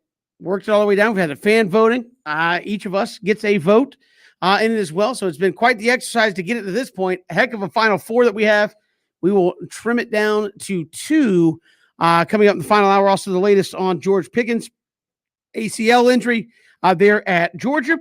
And coming up top of next hour, we'll talk to Dr. Stephen A. Thacker, pediatric infectious disease expert there at Memorial Health. Now that the vaccine, now starting tomorrow, available to anyone 16 and older in the state of Georgia, and how that might help us get high school and college athletics back to normal here in the state of Georgia. So a lot to get to coming up, BJ and Ben, in hour number three, excuse me. Yeah, looking forward to that conversation, and that's good news, obviously, on the vaccine front. Man, this running back bracket, is, wow. I mean, I've been doing some stats, doing some research, trying to make sure I have all my numbers. And, I mean, Ben, you talk about the guys we got to pick between. I mean, Herman Peterson, Barry, and Bo. I mean, these are – if you want to tell me these are the four best ever, I would say the bracket did its job, right? Yeah. I mean, obviously, we did a better job of getting to the Final Four, with this bracket than we did in the real NCAA bracket. But yeah, I mean, Bo, Barry, Herschel, Adrian Peterson, and it would come down to this, wouldn't it? It would come down to these four. I think I know one of the four that I think Kevin's gonna go with. I just got a hunch of who he's gonna go with. One, which I'm gonna say this. This is one of those times to where you can't pick wrong. Like, to me, you can't pick now. If I pick the wrong person, they're going to say, oh, he's just hating or what. No, I'm looking forward to the Final Four. We got it right. And listen, if you want to get mad why you didn't make this list, holler at Bill Connolly. He's the reason why the other running backs didn't make the list. But no, I'm looking forward. I am looking forward to this debate, BJ, and why because BJ, the stats, the stats. We don't got this is the one time you don't got to tell us what the stats are. And we'll come back and we'll see where the Florida running backs are, the final four of this list. But that being said, it's the final hour. Stick around for it as well. We'll break it down to the final two on our list as well. It's 3 and Out all across the Southern Pigskin Radio Network. Love to hear from you on Twitter at Pigskin Radio. We're streaming live, ESPNCoastal.com. Also, you can catch us Facebook, Twitter, and YouTube. Live video streaming live as well. Final hour coming up next on the Southern Pigskin Radio Network.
Welcome back, 3 and Out here on this Wednesday. Kevin Thomas, BJ Bennett, Ben Troop. Glad to have you along. Final hour of the show. Plenty to get to here on this Wednesday. We'll get the latest with George Pickens and his ACL injury that is going to cause him to miss quite some time with the University of Georgia football program. Also, we'll finish up the last four. We'll get down to just two remaining in our running back bracket. Had a lot of fun with that. We'll whittle it down from 4 to 2 here on the show, and a lot of great debate already off the air, getting it down to just 2. So what will the final vote be there? Finishing up the bracket. We'll get to that here in just a little bit. But first, a little different here on the show, and we are joined by Dr. Stephen A. Thacker, pediatric infectious disease expert with Memorial Health there in Savannah. He joined us right back at the beginning of the pandemic with coronavirus, and now vaccines rolling out and more. Thought we'd check in with him once again. Dr. Thacker, thanks again for joining us. Welcome to the show. How are you? Thanks again for having me. I'm doing well. I appreciate the opportunity. Certainly. And again, I think we're starting to see vaccines roll out. The state of Georgia, just lowered the age for anybody under or over 16 and up to be able to get the vaccine, I believe, starting tomorrow. How big a step is that the restrictions have kind of been opened up as far as that's concerned? Yeah, no, I think it's a critical next step to get us to that point we all want to be in, where we've got enough members of our community vaccinated that we slow and stop that spread of this coronavirus and stop these surges that create so much stress in our health systems and across our communities. Doctor, with the vaccines, just how effective are these vaccines, and do we have enough data, I guess, on what we've seen so far to kind of quantify just how successful they've been? Right. Yeah, I think we've got kind of two answers to that question, right? When you can look at vaccine effectiveness in a couple of ways. One can be just, hey, do you ever get infected and have any disease whatsoever from it? We know the numbers for the current 3 vaccines that are out there. For the Pfizer, it's about 95% in the clinical trial study. Moderna, a little over 94%. And for the Johnson & Johnson vaccine in the U.S., a little over 70%. But probably what the most important efficiency or effectiveness to pay attention to are the things that are going to impact you most. So, like, am I going to get hospitalized? Or worse yet, if I get hospitalized, how likely am I to lose my life? And so, thankfully, all of those vaccines provide pretty much about 100% protection against those outcomes. And so that's why I'm advising anyone that has access to the currently available COVID vaccines to just get whatever one's available to you. The goal is to get it earlier rather than later and wait on one vaccine versus the other. And Dr. Thacker, what's a feasible timeline with being able to have, you as young as 16 years old? Obviously, that's going to be more of, our high school students and things of that nature, people in that age bracket. What's the likelihood of having everybody in that age group potentially, vaccinated by the beginning of the new school year? Right. I think it's a pretty high likelihood, honestly. When you look at the rate of getting new vaccine into arms in the U.S. and you play that out forward, we're getting to places in many communities where we need to be by end of July, early September, August in between. But end of July would be a good point to hang your hat on, and so that's before the new school year starts. There's a lot of movement in the domains of getting kids younger than 16, getting information about how effective and safe are these vaccines. So both the Pfizer and Moderna products have finished enrollment for their kids' studies for 12 and up. And so what that means is the next step is that they're looking at their data right now. We'll provide information to our communities, the CDC and FDA, about how effective were they.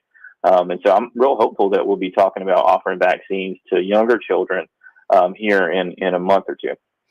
Dr. Stephen A. Thacker joining us from Memorial Health and pediatric infectious disease expert.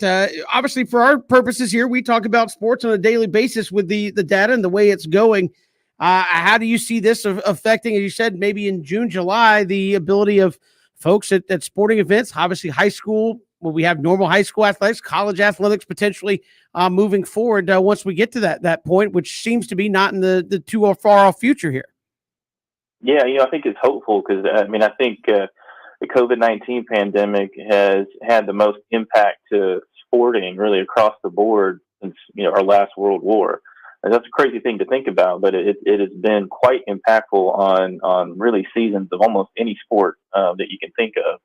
And so I think where we get to sporting environments and competitive travel teams and whatnot is really going to come when we get these communities to that 70 to 75% mark on vaccination. That's where a lot of the policies and the framework around how we have safe play in this COVID pandemic start to shift back towards those strategies that we used before the pandemic.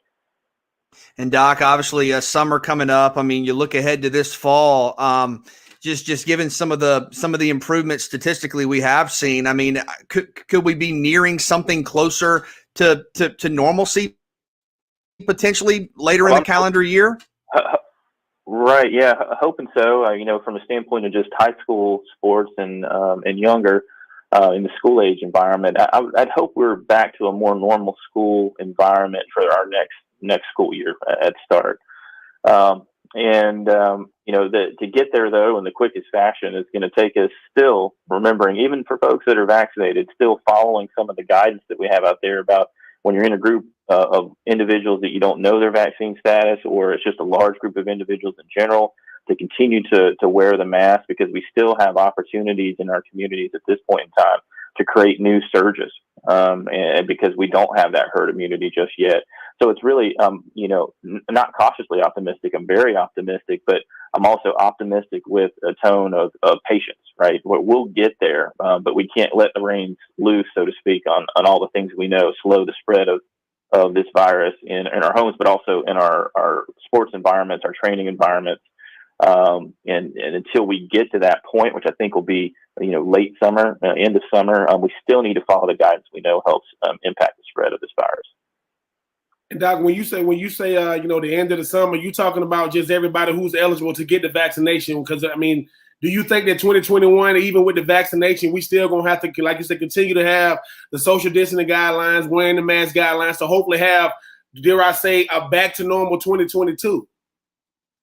Right, because the challenge, right, is you don't go from a community being unvaccinated to the vaccinated that we call herd immunity at one point, right? You got to go through a slow improvement over time. And then the challenge is, until you get to that endpoint, there's an opportunity to have COVID, surge and rear its ugly head if you're not using strategies to prevent that until you reach herd immunity. So that's where some of that sort of tough conversations around, hey, I've got my vaccine now, but I still can benefit my community by wearing my mask comes into play. And so we got to get to that finish line before we say that, we've won the sprint. Dr. Stephen A. Thacker joining us here on 3 and Out. And Dr. Thacker, obviously we've heard a lot about the vaccines. You mentioned the 3 different ones. If you could kind of, you hear concerns about this and that, kind of explain what they are that makes them different, and how kind of they reach their effectiveness, how they kind of are used. Gotcha. I think one of so I'm fully, I'm pro vaccine. I've reviewed the safety and efficacy data on all 3 of these and would recommend them to anyone who can safely receive them. I would say there have been concerns and discussions early on about the timeline. So it's real important for folks to recognize that no safety corners were cut in the development of these vaccines.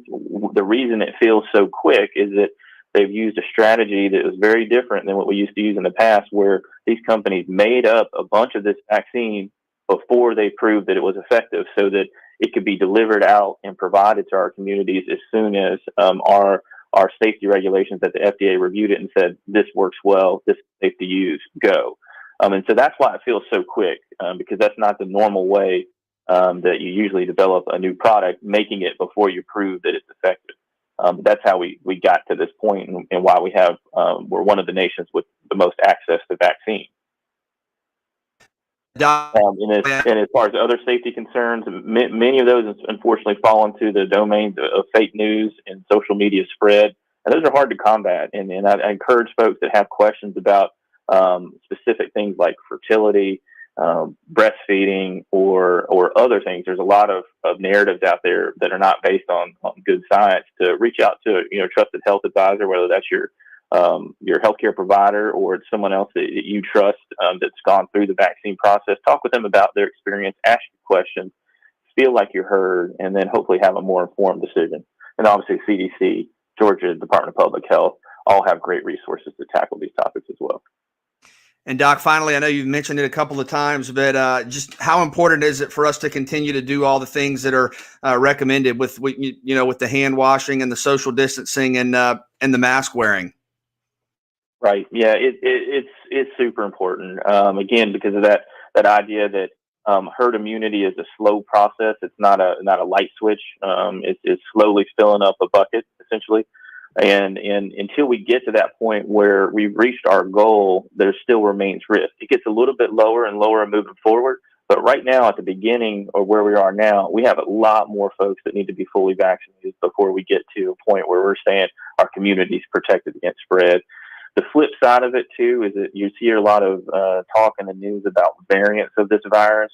The way we stop having to talk about new variants and are they going to be more harmful to me, will the vaccine work, is that we get people vaccinated quickly in a short time frame, because these new variants only develop when we share this virus from person to person. So the quicker we get to that point where everyone in the community is protected and they're not sharing the virus anymore, the quicker we don't create any new problems for us to address when it comes to this particular virus.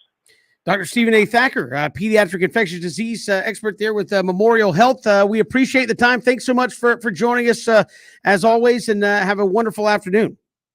All right. Thank you. Thank you much. Dr. Stephen A. Thacker joining us from Memorial Health. And again, starting tomorrow, anyone in Georgia 16 or up is eligible to get the vaccine starting tomorrow. So appreciate Dr. Thacker joining us here on the show. We've got more to come here, 3 and Out, all across the Southern Pigskin Radio Network.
Good to have you along here on 3 and Out, all across the Southern Pigskin Radio Network. Kevin, BJ, and Ben, glad you are with us here on this Wednesday. We'll get to our final 4 running backs left in our bracket. We'll whittle it down to 2. Very tough choices coming up. We'll get to your fan voting on that as well coming up in the next 10 minutes or so. But obviously the big news today, George Pickens' ACL injury out for Georgia. Going to have surgery on that knee.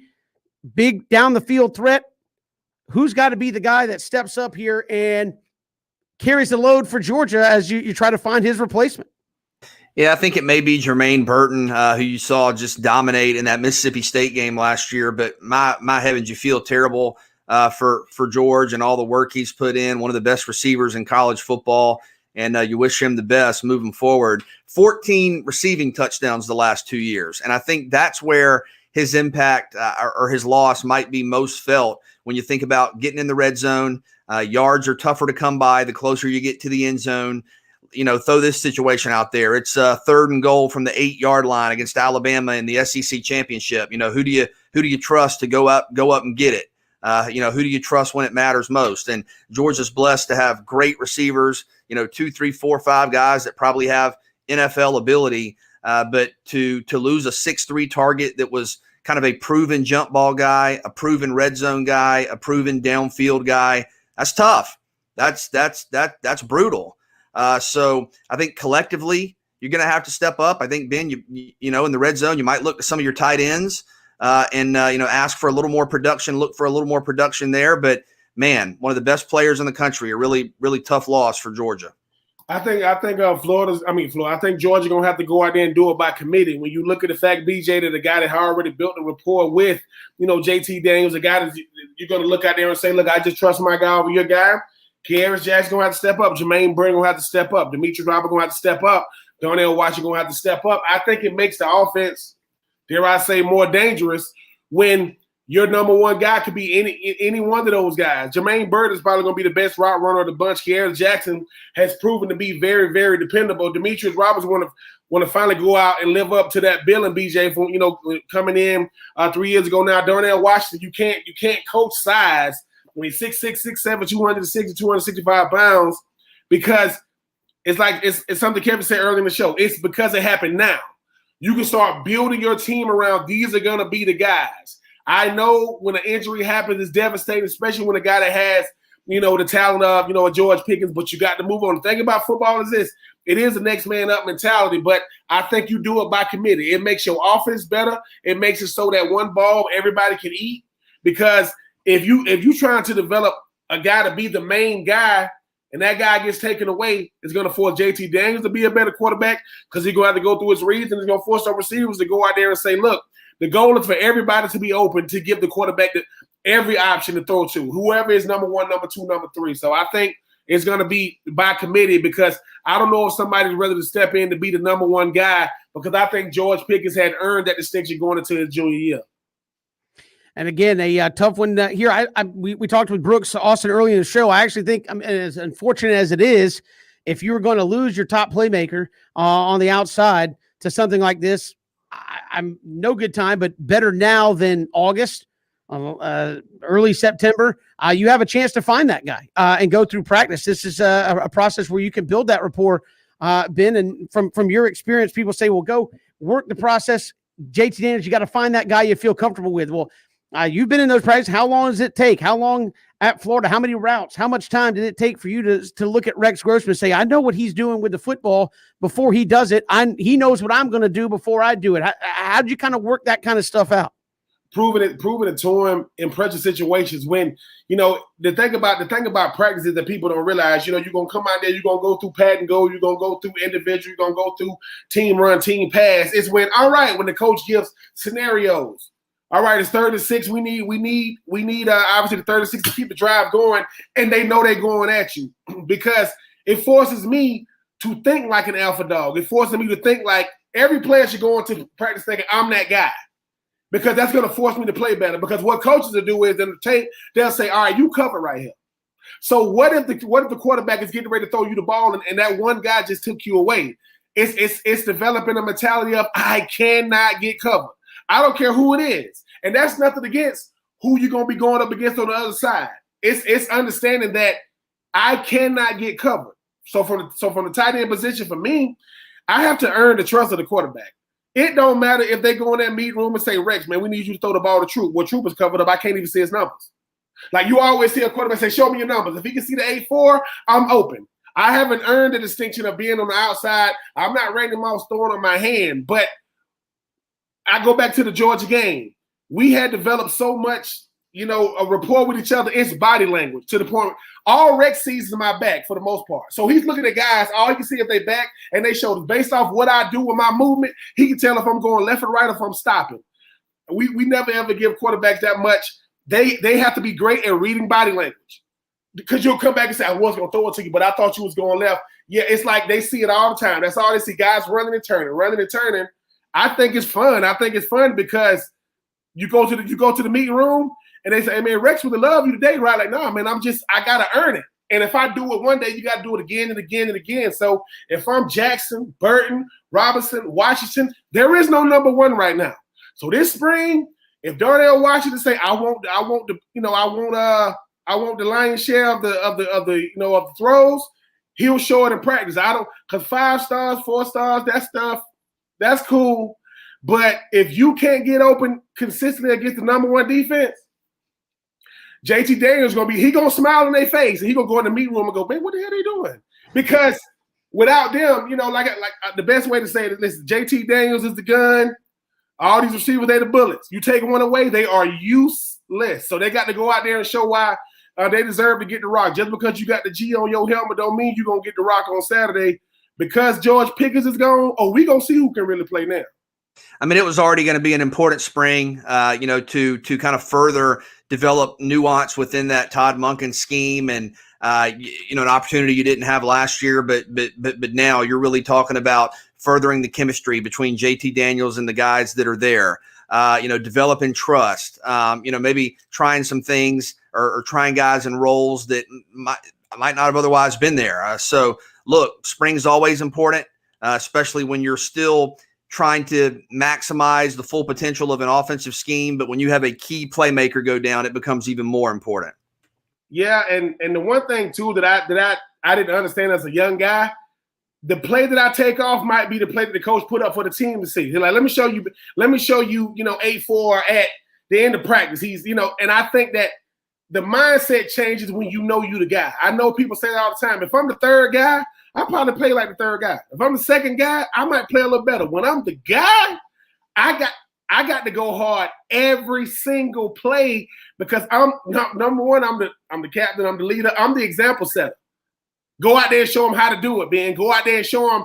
And when I tell you I'm tired, Kevin, but this is when you're doing it. When a JUCO defensive tackle comes up to you and say, hey, Troop, do you get tired of practice? Yeah, I can't tell. Now, that's coming from another person watching you. So I think that's what it took me 3 years to get that because everybody else was tired. I was tired as hell. My first year of the class, but I can't do this. So they want to throw me the ball, but I'm so tired I can't even run the route. I'm running into the defender so they cover me. But when you become a senior or you become the main guy, you realize, dude, if I get covered, I'm accepting defeat. No, forget all that. I love you, Channing. I love you, Gus. I love you, Keywan. I love all y'all guys. Hell no. Y'all, and it's not their fault. It's just the fact that if I can get open against them, I can get open against anybody. I felt as though those guys were the best. But like I say, everybody's, I want to be the guy. Kieris, Jermaine, Demetrius, Darnell, they tell their family, I got a shot to be the guy. Well, being the guy ain't the same as watching them. We're going to see if you can handle that smoke. Yeah, going to be interesting to see what they do there. And certainly you had a big spotlight already on JT Daniels, BJ, with Todd Monken. What's he going to do with the offense with some full offseason to get the install, a full projected season of JT Daniels at quarterback.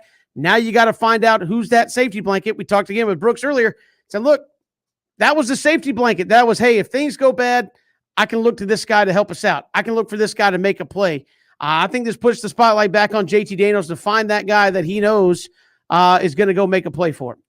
Absolutely. And it's about developing a trust that's kind of second nature, right? You don't have to think about it. You don't have to go, oh, let me scan the field real quick when the blitz is coming. I'm about to get hit. I'm about to get sacked. Let me get it to somebody I know, somebody who kind of just intuitively we feel each other, on the field. Like I know where he's going to be. I know what the expectation is. And Ben, I don't know how you develop that. I don't know if it takes years. I don't know if that's something you can kind of create or manufacture in spring ball. But yeah, I thought Brooks made a really good point talking about it's not just the fact that George Pickens is a great player. It's he and Daniels were on the same page. So in moments of crisis, in moments of you got to make a decision in a half second, they knew each other. Mm-hmm. Do you have that with your other guys? I think that's what you got to work on.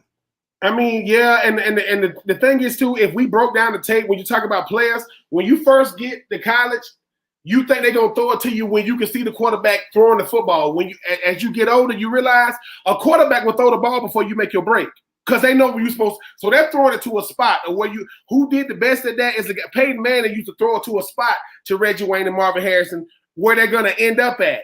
And that's what you had to learn to the point I'd be like, look, man, he ain't ready to go. Look, I'm going to get the 5 steps. I'm going to let it go. He's getting double covered. Don't care. Man, he ain't get up. And, that's the difference in developing that rapport. Because like I said, the best players, they just make the most of their opportunities more. It's not so much they the best. It's just, hey, man, Calvin Johnson, you throwing the ball 11 times, he going to catch 9 of them. But what he do after he catch those 9, it's going to be the difference in the game. So I just think that to get more opportunities in college, you got to earn it. So, I'm excited for those guys, man. But like I say, you've never worked like you're going to work in your life until you the guy. When you the guy, it's like, man, don't give me no water. Don't give me nothing that's going to make me – I'm just going to go out here and go and go and go. But listen, man, I got some of the best sleep of my life when I was in college, man. When I hit the bed, I'm out. I'm done. I'm out of there. And again, George Pickens is going to be a tough guy to replace there in Athens, but that's what they've got in spring ball now to try to find there in Athens and do at the wide receiver spot. Speaking of the guy, we've got 4 of them left in our running back bracket. We're going to try to narrow it down to 2 guys, 2 mans, 2 goats in our running back bracket. We will do that next. It's 3 and Out all across the Southern Pigskin Radio Network.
Good to have you here on this Wednesday, Kevin, BJ, and Ben, as we work here through our running back bracket we've put together here.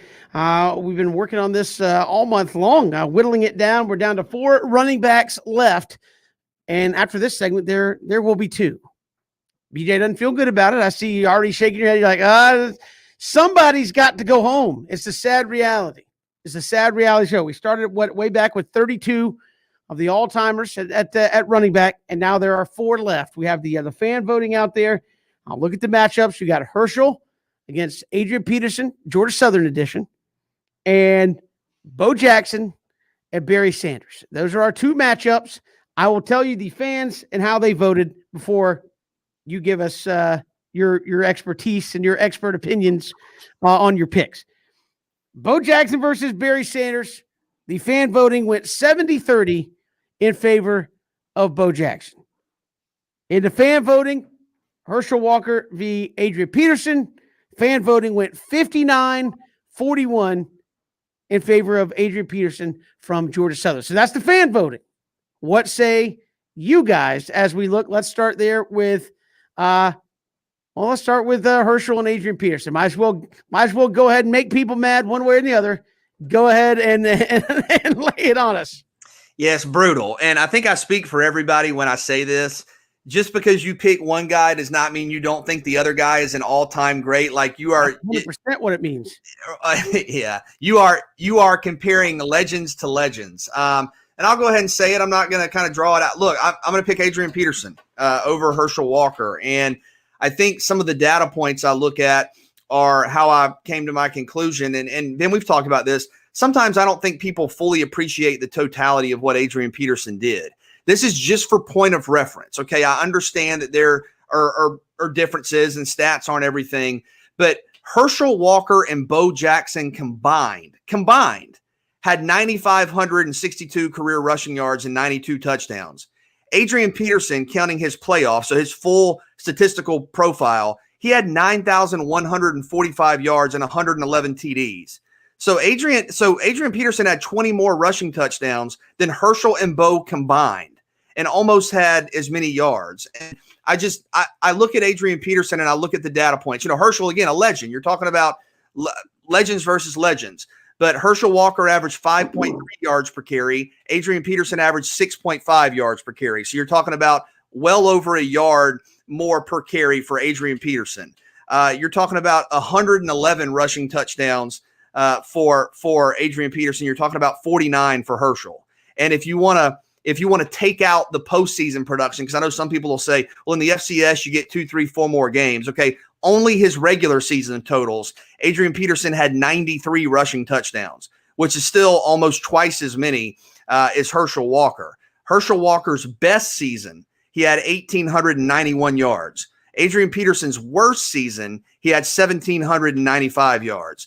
I don't think we've seen anything in college football from the totality of a career standpoint like with Adrian Peterson. Again, a couple of national championships, 4 straight conference championships. And I understand some people will say, oh, well, you're not playing the level of competition. You know, okay, but I also think Herschel probably had better players around him, you know, in terms of guys that went on to the NFL. And I'm not saying you don't take Herschel here. If you of course, this is again, legend versus legend. But I think when you talk about the full totality of a career, almost 10,000 yards rushing. I mean, think about that for a program that was the national standard during all 4 years at his career at his peak. So this is not, you know, me not appreciating Herschel as an all-time great or being, you know, one of the legends of the game. I just think we have not seen much like what Adrian Peterson did. So I'm going to go with AP.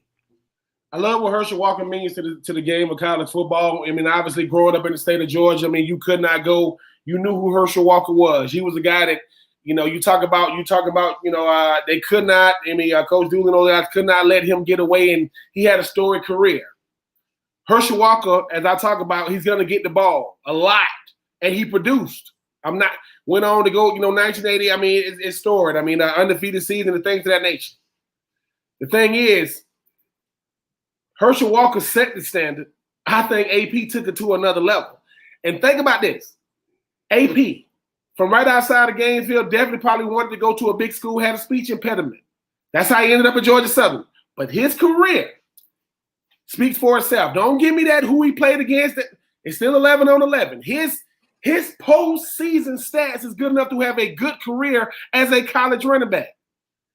9,145 yards and 111 touchdowns, averaging 6.5 yards a carry in a backfield that he shared. He wasn't the only one getting the ball, and he did these things.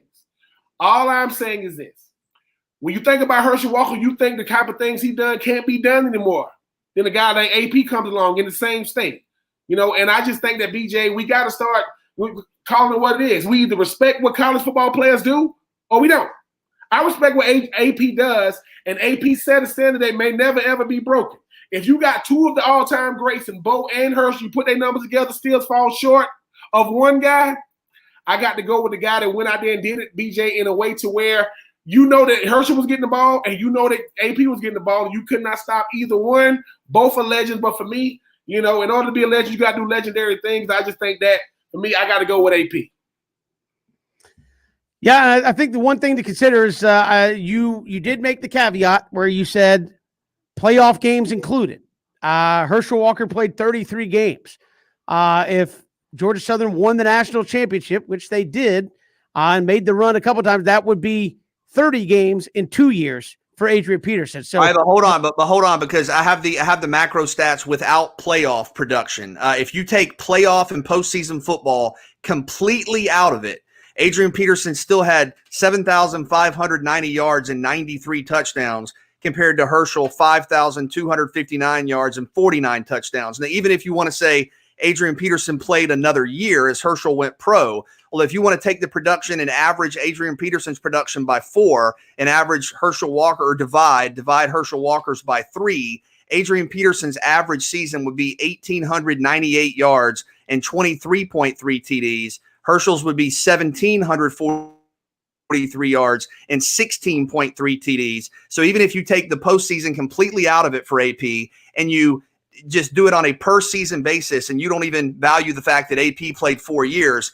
in a complete mathematical average, he still averaged almost 150 yards more rushing per season than Herschel, along with 7 more rushing touchdowns. Well, I certainly understand that. Without that being said, I will still go Herschel Walker with my pick. I think some of that is also competition level. As I'm not saying it takes away, but some of that would have an effect on the total stats potentially there as well. I will say Herschel with my pick. I think in this case it might be inconsequential because of the way you and Ben picked, but I still put Herschel as my pick there on that side of the bracket. That leads us to Bo Jackson and Barry Sanders. I think if you listen to the show, you know my affinity for Bo Jackson. I think an unbelievable player, unbelievable athlete. He also shared carries, much like in some of his years, like Adrian Peterson, shared carries because of the backfield and the way Auburn was running their offense, but set some of the career high or the SEC marks for yards per carry in a season while he was playing at the time. So you have some of that going for you. You know where my vote's going. I'll let you and Ben explain your votes as well. Well, there is no statistical parallel in college football for what Barry Sanders did his last year at Oklahoma State. In one season, and I want people to process this, in one season, he rushed for 2,628 yards and 37 touchdowns. And you may say, okay, that was one season with 15 games. No, he played 11. He played 11 games. So Barry Sanders in 11 games had 2,628 yards and 37 touchdowns. And you may say, oh man, well, Bo Jackson as a senior averaged 6.4 yards per carry. He did, and that is spectacular. That is elite. Barry Sanders averaged 7.6 yards per carry. So Barry Sanders averaged almost a yard and a half more per carry than Bo Jackson did. And Bo Jackson's season was one of the all-time great seasons. I mean, again, this is legend versus legend. I feel terrible having to make the pick. But if you combine Bo Jackson's junior and senior seasons, so you take Bo Jackson's junior and senior seasons, he had 2,261 yards and 22 touchdowns. Barry Sanders as a senior had 2,628 yards and 37 touchdowns. So as a senior, Barry Sanders had 400 more yards and 15 more touchdowns than Bo Jackson did as a junior and senior combined. And again, to Kevin's point, Bo Jackson's yardage work rate is one of the greatest in college football history. Big play producer, Travis Etienne type stuff. Bo Jackson was elite as a senior with 6.4 yards per carry. He had 5.5 as a junior. Barry Sanders had 7.6 yards per carry. 7 point, like that's what some people average per reception. Like that is mathematically unjustifiable. That is unquantifiable. We've never seen anything like that. So I just don't see a single data point that can suggest Bo Jackson. I love Bo. He's one of the all-time greats. What he did speaks for itself. But we've never seen anything close to what Barry Sanders did his last year in college. I couldn't agree more with what Kevin said about Bo Jackson, the athlete that he was. I mean, the player that he became. And when you look at the fact that BJ, as you mentioned, very, very efficient, game in and game out, especially what he did his senior year. Once again, we just look at Barry Sanders had Thurman Thomas in front of him. He had to wait his time at Oklahoma State. So he had to wait his time. And then when he did, look at what he did. 2,000 yards rushing. I don't care whether it's high school. I don't care if it's college or pro. It is prestigious. No. 2,600. So that's what I'm saying. 2,600 means that's 2 seasons in 1 season when they know you're going to be the guy. It's not like the world didn't know that they were going to hand the ball off to Barry Sanders, and he was electrifying. I love Bo Jackson, real similar to Herschel Walker, 2 of the all-time greats. But once again, one guy set the standard in Bo. Another guy took it to another level in Barry. So for that, Barry did what you're supposed to do. In order to be the man, you got to go out there and supersede what the man did. I think he superseded for me. Give me Barry Sanders. Wow. My heart's breaking over here. At the. But I mean, quickly, obviously Bo's, but what statistical data point do you point to for Jackson here? It ain't all statistics, buddy. Sometimes it's just the 2 eyeballs. I mean, I'm going to say physically more imposing runner. Despite the fact he was bigger, ran just as fast, if not faster, as Barry Sanders. Played in obviously against the Alabamas, who were in the creme de la creme of college football, like they always are. Has a memorable college football play. Over the top against Alabama, a big play in that storied rivalry. I mean, Barry Sanders put up a lot of yards. What's his kind of memorable play that stands out to you? Just some of those things. It's not all just, hey, 6 yards a carry. It's again, I think you could say the same thing with Herschel Walker. It's not just, hey, when we gave him the ball, he got 6 yards and then scored a touchdown. It's he ran over dudes. He annihilated guys. There were guys that had no idea what to do when he had the football in his hand. That's game-changing type stuff. So, and again, I also think everybody else in certain aspects. I'm just saying it's not all just look at what's on the data sheet and the paper. Sometimes it's like, hey, all that's there. Plus, I can see with my 2 eyeballs what they're able to go out there and do. But I think people forget that when Barry Sanders was at Oklahoma State in the Big 8, you had Nebraska and Oklahoma and Oklahoma State all in the top 10 that season. So when you say, people think about the Big 12, they think about recent additions of defense not being a major priority. That was elite defensive football that he had 2,600 yards, 37 rushing touchdowns, and almost 8 yards per carry in 11 games.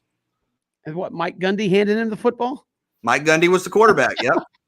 We got to step aside. We're down to 2, and we'll finish that up a little bit later, but it's 3 and out all across the Southern Pigskin Radio Network.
It's 3 and out all across the Southern Pigskin Radio Network. I did want to say the final two moving on. If I didn't say it was AP and Bo Jackson. We did have the fan voting help me out on my side. So there's our final two. We will get to coming up a little bit later in the running back voting. But we got a little Hawks basketball later tonight, late night.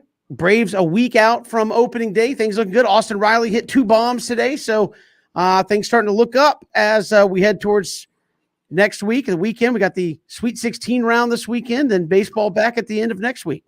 All right, so correct me if I'm wrong. When we wake up tomorrow, it will be Braves game week. Is that true? Well, almost, yeah. But not when you wake up. If you want to start the clock is when mythological, like when the actual game time will be. You're not there yet. But by the time we get halfway done with the show tomorrow, yeah, you could transition. Got it. Into game week. I appreciate that clarification. It's a 3:04. No, right? It's a 3:10 first pitch. So when the show starts tomorrow, yeah, you can say it's game week. All right. Again, I appreciate that clarity. Thank you. Appreciate Dr. Stephen A. Thacker joining us here on the show. Brooks Austin, Dogs Daily on SI.com, joining us, and home team. Brandon Leak joined us as well. Miss any portion of the show, ESPNCoastal.com, YouTube, Apple Podcast, the version of the show. See you tomorrow, 3 and out.